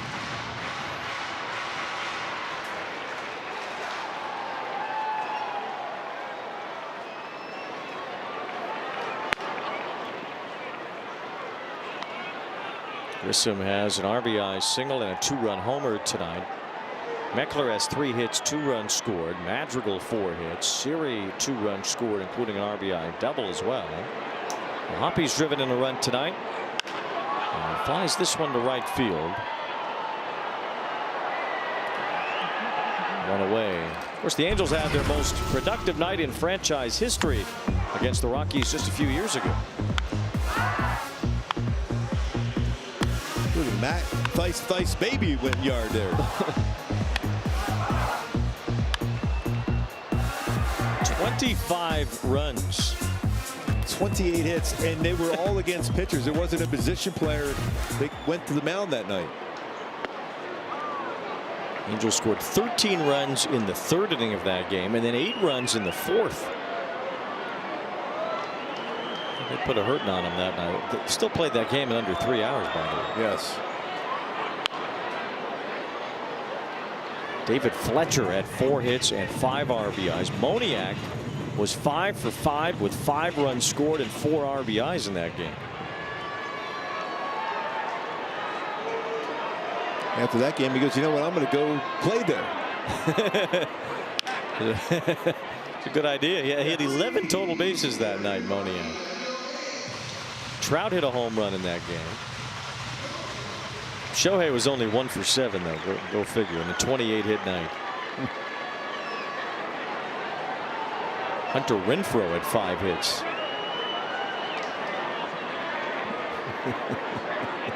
He still had that. Remember that catch he made in Oakland? That was open in the first game in 23. Yes. No look catch at the Coliseum. That was unreal. Angels had 13 hits with runners in scoring position in that game. That's a pretty good night. 13 for 24. Having 24 opportunities with runners in scoring positions pretty good too. Griffin Canning took the run support that night, got the win. Sometimes it's not how you pitch, it's when you pitch. That is true. You think the Rockies started that night? Chase Anderson said after the game, like, Bo Belinsky, what do you want me to do? They only scored 1 run for me. Grounder in the hole is short, Joe Adell. Not going to win many games like that. That's right. They only scored 1. Help me out.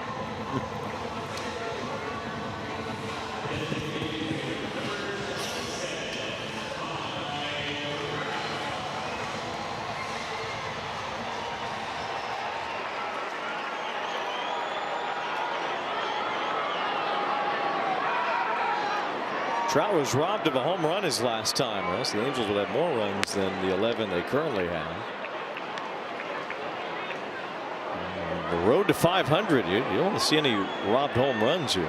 No. Just let them have them all.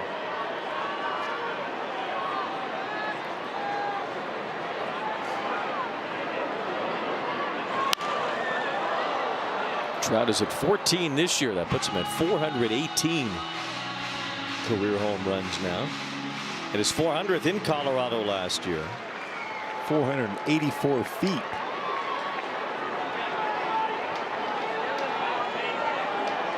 It's a loud one, no doubt, off Jaden Hill. As Trout fouls this one off, 1-2. Pretty good hack at a 99-mile-an-hour fastball.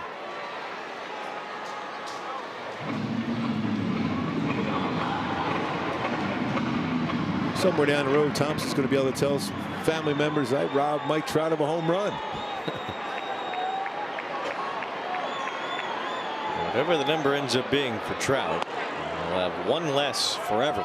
Yes. Because of Sterling Thompson.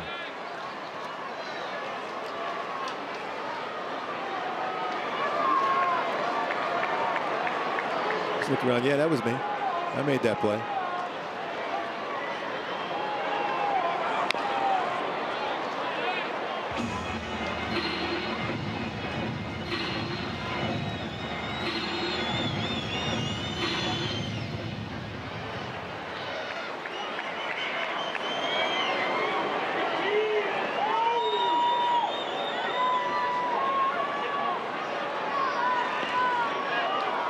Very wild one to the backstop. 3-2 now on Trout. Seen quite a few of them from the Rockies pitchers today.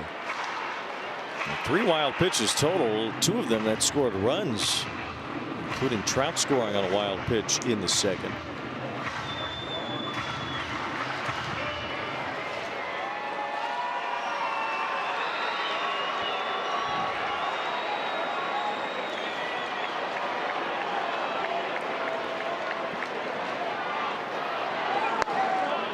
It's a pitch upstairs for ball 4.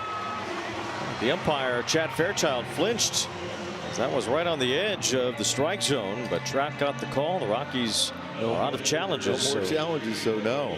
It's another walk, number 60 for Trout on the year. And the most walks he's had in a season was 122. Which came in 2018.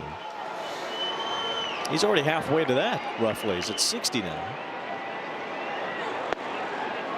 We're not even near the halfway point of the season yet. This is game number 63 for the Angels. Still 2.5, 3 weeks before we get to the halfway point.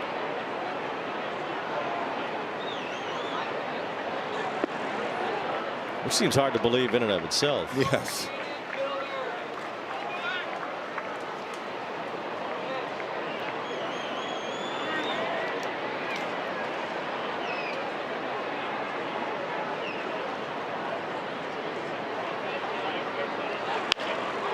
Loop to left, and Meckler has another hit. He has a 4-hit game. I'm telling you, the M&M boys, they got to work it. Nick Madrigal and Wade Meckler each have 4 hits tonight. Sometimes it's not how hard you hit it, too. It's making contact and placing it well. 17 hits now for the Angels in this game, or 16 rather.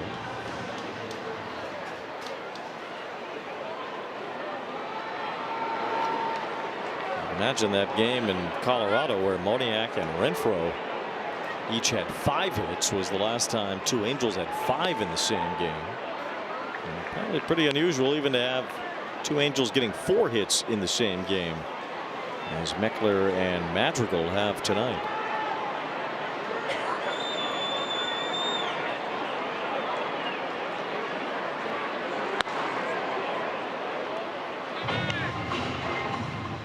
Last time any Angel had a 5-hit game was Logan O'Hoppe 2 years ago against the Astros.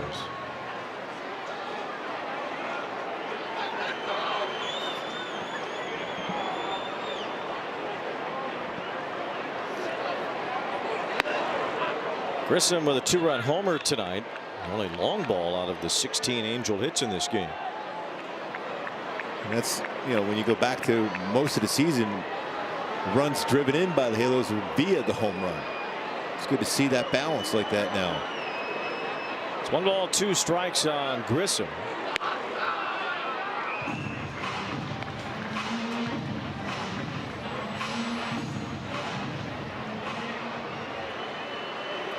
The Houston game is over. They held on in the 9th inning to beat Pittsburgh 11-9. Hader did close it out for the Astros, his first save.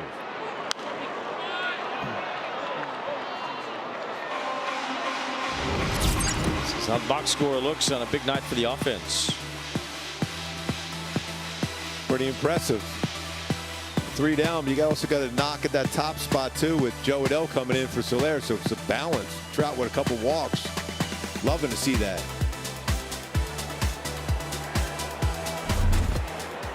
Two and two on Grissom.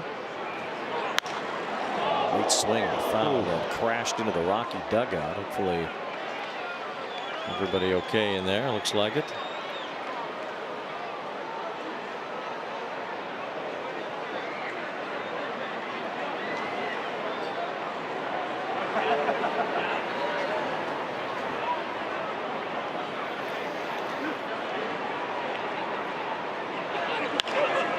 Grissom flies one to shallow right center. McCarthy is over to make the catch.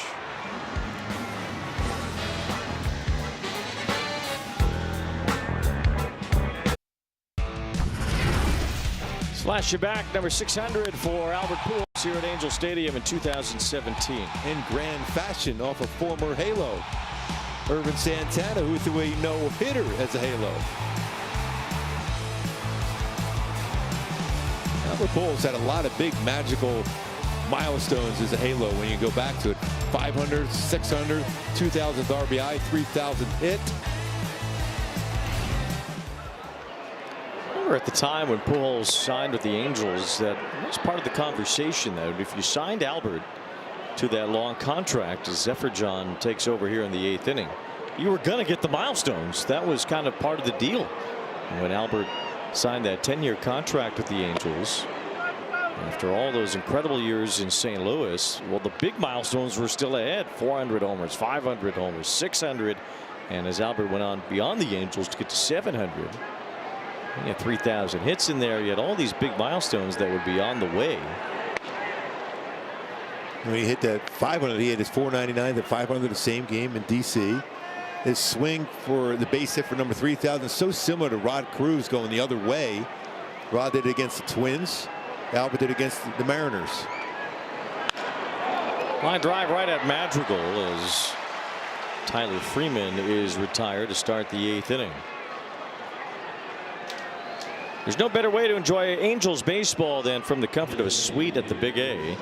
Entertain guests with all-inclusive packages and enjoy locations.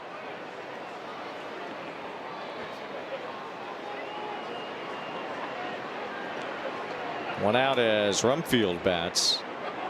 I mean, you pair Pujols at that time with the emerging Mike Trout.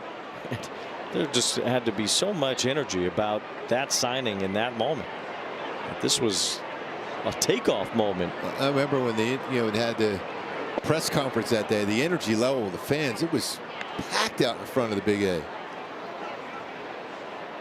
I don't know if at that time, at that moment, I don't know if you could have signed a more impactful player or a guy that you thought was going to be as impactful as anybody in the sport. I mean, what he had done in that previous 10 years with the Cardinals was historic. And he was still, in somewhat of a prime in his early 30s at that point. 5-6 years or so, really good numbers too as a halo. I mean, he was so good driving in runs. It turned out Pujols and Trout only ended up in the playoffs together just the one time in 2014. And Albert ended up at third or fourth all time in RBIs by the end of it, and in the top 5 at home runs. First ballot Hall of Famer not too far from now.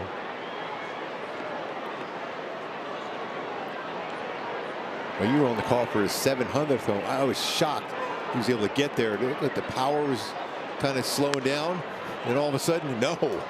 Now, the second half of that year, he was hitting home runs almost every day. He needed a big surge to get to 700, and was able to connect on that 700th and the second to last weekend of the 2022 season, which ended up being his final year. Slap to left toward the line. Rumfield has another hit. This will be a double for Rumfield with one away here in the 8th. He's a good hitter. That was a good pitch too, a good hard sinker, and he just flipped it to left field.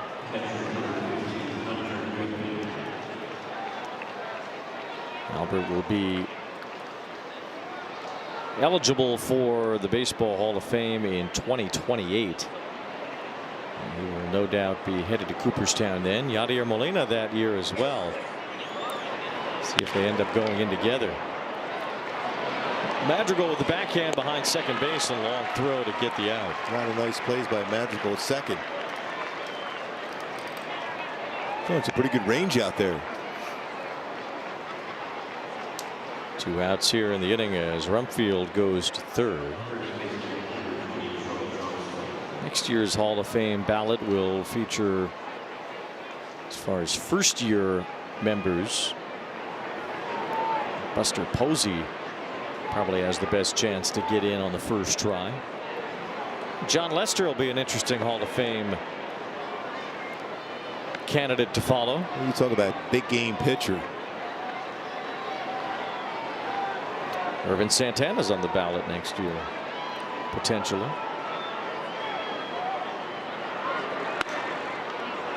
And for the first timers next year, certainly it's Posey and Lester would have the best chance to get in. I feel like Posey for sure is going to get in. Yeah, I think so. First ballot, more than likely.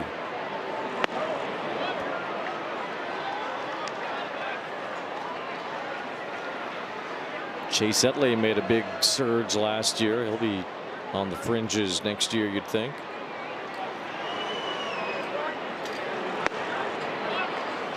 Pump that 96 in there. What about Felix Hernandez? You think he's got a shot? You know what? I'm a huge fan of his. I think he's legit. Started to climb up the list a little bit last year. Some of these guys that don't get in right away, they have this like slow climb. And even guys who are like 15-20% at first, eventually they start getting up to 30%, 35, 40, and then as the 10 years go, they're knocking on the door. Not a ton of run support too for King Felix, but talk about a guy that electrified the stands at home there in Seattle. Perfect game, Cy Young Award winner. That helps. That does help. It was a 5-6 year period where he was the best pitcher in baseball. One guy to hit him well, Mike Trout. Yeah, Trout's numbers are ridiculous against Felix. Even still, that's the guy he's hit the most homers against. Hit 8 home runs off Felix. That's incredible. Liner to left, and a base hit will bring home Rumfield. Johnston gets his second RBI tonight.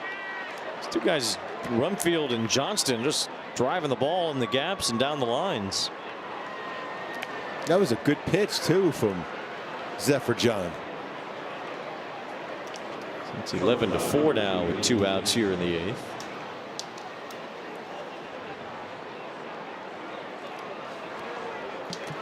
So you going forward, just looking at this Rockies lineup, especially when they get everyone back in there, they can swing the bat a little bit.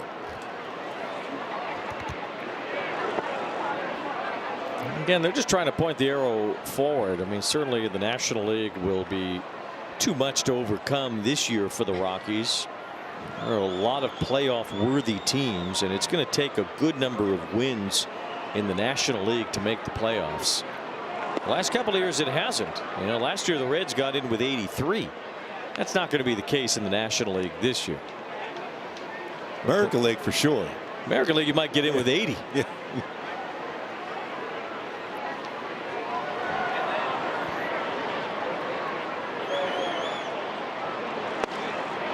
Strike to Willie Castro. You look at the third. There's 11 teams in the National League with, or 500 or better. 11. There's 5 in the American, which means that the 6th playoff team at this point would be the Texas Rangers, who are 30-32 if they lose tonight. I think they did. Rangers were in St. Louis and they lost 5-3. So the A's won though. So the A's are 30-31. So they would be the 3rd wild card right now. And they're on pace to win 80 games. So in the American League, the door is open. In the National League, it's not, but that doesn't mean the Rockies can't make some strides in the meantime. 2 balls, 2 strikes, and as Castro takes ball 3.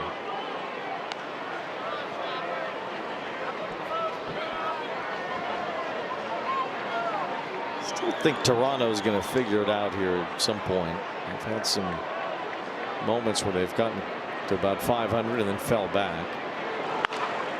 It's Castro rolling one to Madrigal, who's been busy tonight, and that ends the top of the 8th.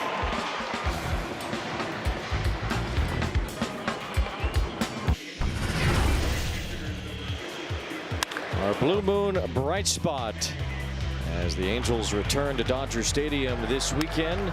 Certainly one of the bright spots of last year. Not only the 3 games at Dodger Stadium, but all 6 that they swept against the Dodgers last year. Yeah, they put up some pretty good offensive numbers. Freddie Freeman even had to admire that one. That Sunday game was unreal. Travis d'Arnaud had the big hit late. Yes. That was Sean Anderson's big moment, striking out Shohei to end that game. Anderson's back with the team today as Peraza grounds one to 3rd. 1 out here in the bottom of the 8th. I think it was Travis d'Arnaud's first home run as a Halo too. I think it was. That was a Travis d'Arnaud yes moment.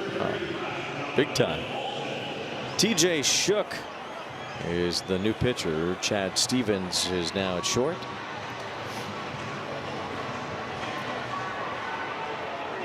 Castro moves to center field, so McCarthy is out of the game.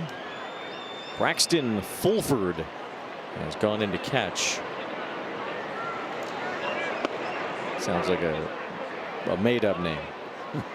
Braxton Fulford, the new catcher for Colorado. Grounded to first off the bat of Walton. 2 outs. Well, before Nick Madrigal has a chance for a 5-hit day, we will take a quick ride with Kia.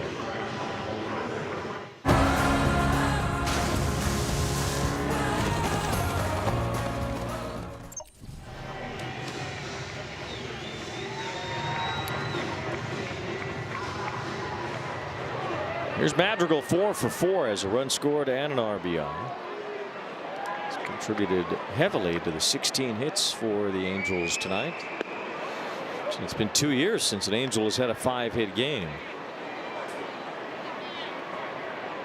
And he's prevented a number of hits by the Rockies with his defense at second. A bloop to the right field side. Long run for Freeman, and he's there in foul ground to end the inning.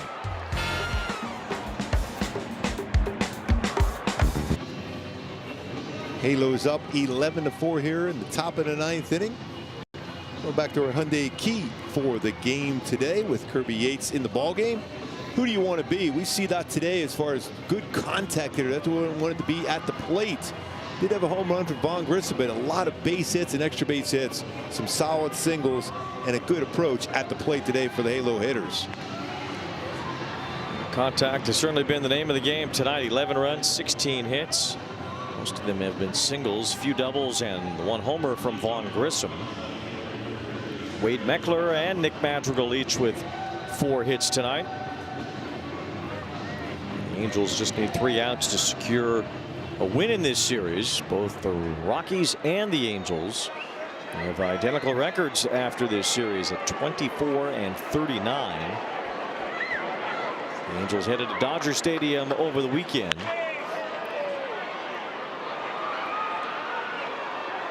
And back home next week. We talked about this month of June. The Angels don't leave the West Coast. Every single game will be played in the Pacific time zone.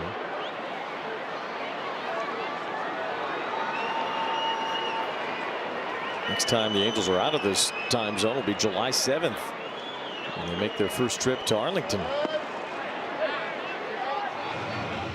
It's hard to believe in and of itself that we won't see Seattle or Arlington until after the halfway point.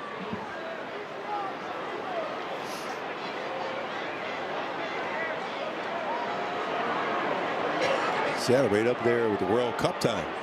And Seattle. Balls and 2 strikes. Angels will have a peculiar series in Seattle because they'll have an off day right in the middle of the series due to a World Cup game at the Seahawks Stadium. So they'll play Monday and Tuesday and Thursday in Seattle. The end of June going into July with an off day on the Wednesday.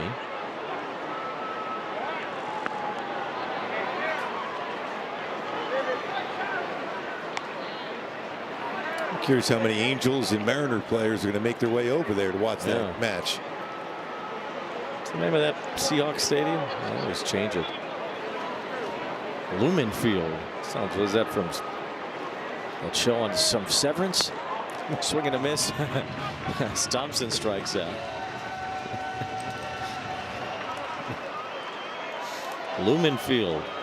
As Kia's Angels Live postgame show will be following this.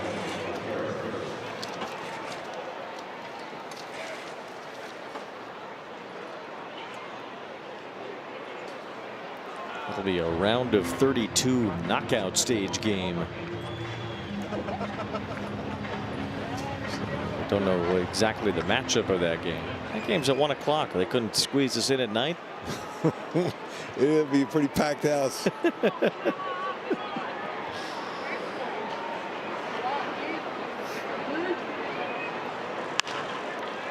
There's Karros with a fly ball to right. 2 outs here in the top of the 9th.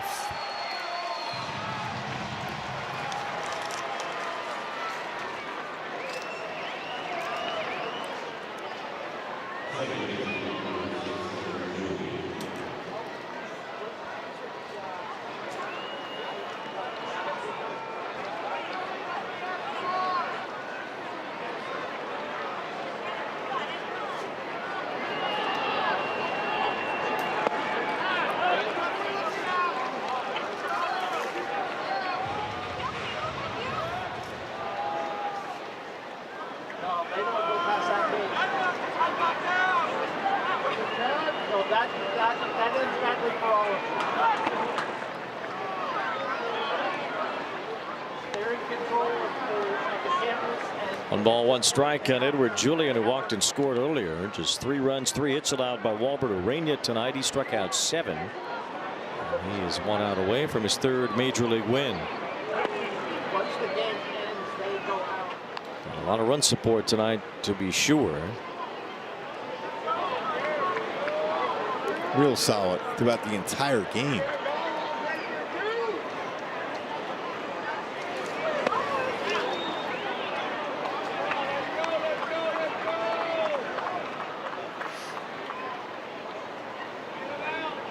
Kirby Yates has been sitting on 99 saves for a while. Has not gotten many save opportunities. Angels as a team have only had a couple of saves recorded over the last handful of weeks. That ball's rocketed fair into the right field corner. Hit off that sidewall, ricocheted back toward the middle of right field as Adele sends it back in. Julian keeps this game going with a double. Some quick hands there to keep that down the line and keep it fair.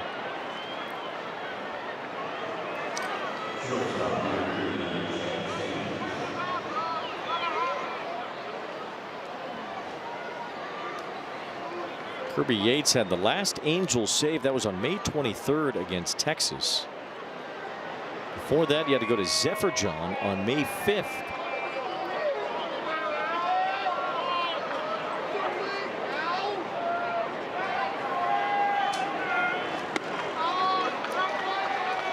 Sneaking that 91 mile an hour fastball upstairs to set up eventually either a sweeper or splitter. He works ahead to be able to get a punch out. The ball's in a strike on Stevens. So Yates had a save May 23rd, Zephyr-John May 5th. Before that, he had to go back to Jordan Romano on April 6th. It's only 2 saves in the last 2 months for the Angels. That's hard to believe. Next to impossible. Really? 0-2 on Stevens. And a chopper foul.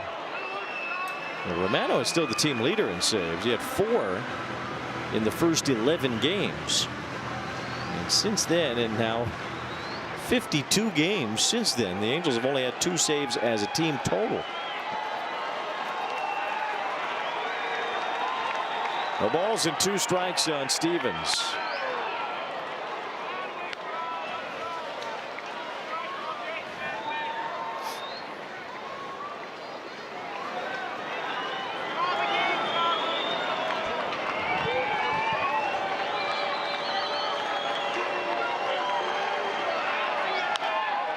Stevens stays alive. It's still 1 ball and 2 strikes.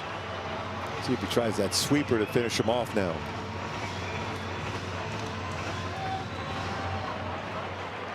If Yates does get another save at some point, it'll be his 100th in the major leagues. So they're really making him wait for it.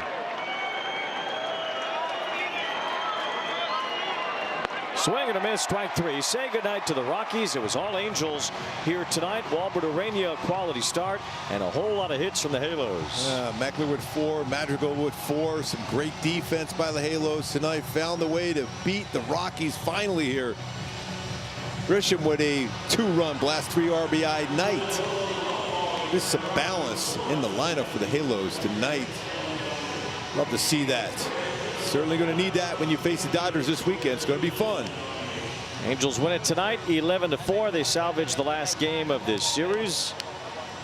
And it is the Dodgers up next, the reigning back-to-back champs. The Dodgers swept the series here at Angel Stadium a couple of weeks ago. The Angels can exact some revenge after they had the 2 sweeps themselves against the Dodgers last year. And a big night for Nick Madrigal and for Wade Meckler. They each had 4 hits. Madrigal was 4 for his first 4. I love the way he hit the ball the other way so effectively. Every time he came to the plate was after a great play defensively to finish off an inning too. Great job by him today. He ties his career high, scores Peraza, and the Angels.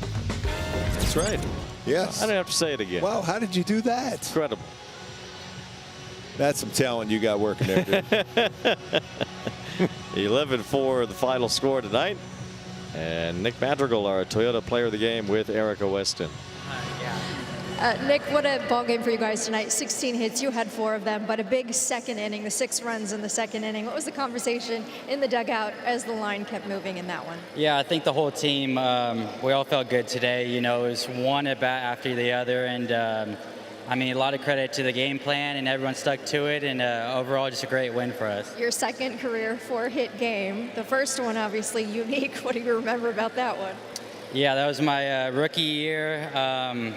That game, I got my first hit in the big leagues, and yep, so that was during the COVID season with no fans. This was a little bit better with fans in the stadium, so got some family in the crowd too, so overall it's a great day. Glad that you had the family in the seats, but you had 4 hits, Wade Meckler had 4 hits, a little friendly Oregon State competition in this one tonight. Yeah, it was a good day for Oregon State out there. We're trying to represent as best we can, but yeah, overall just a great day. Good vibes out there. No doubt, and to get this win, going into the off day before you head to Dodger Stadium probably feels pretty good for you guys to head into the off day. Definitely. You know, this lineup, we got some great hitters on this team, and hopefully we can keep the momentum going and carry it into the next series. Thanks for the time. Thank you. All right, guys.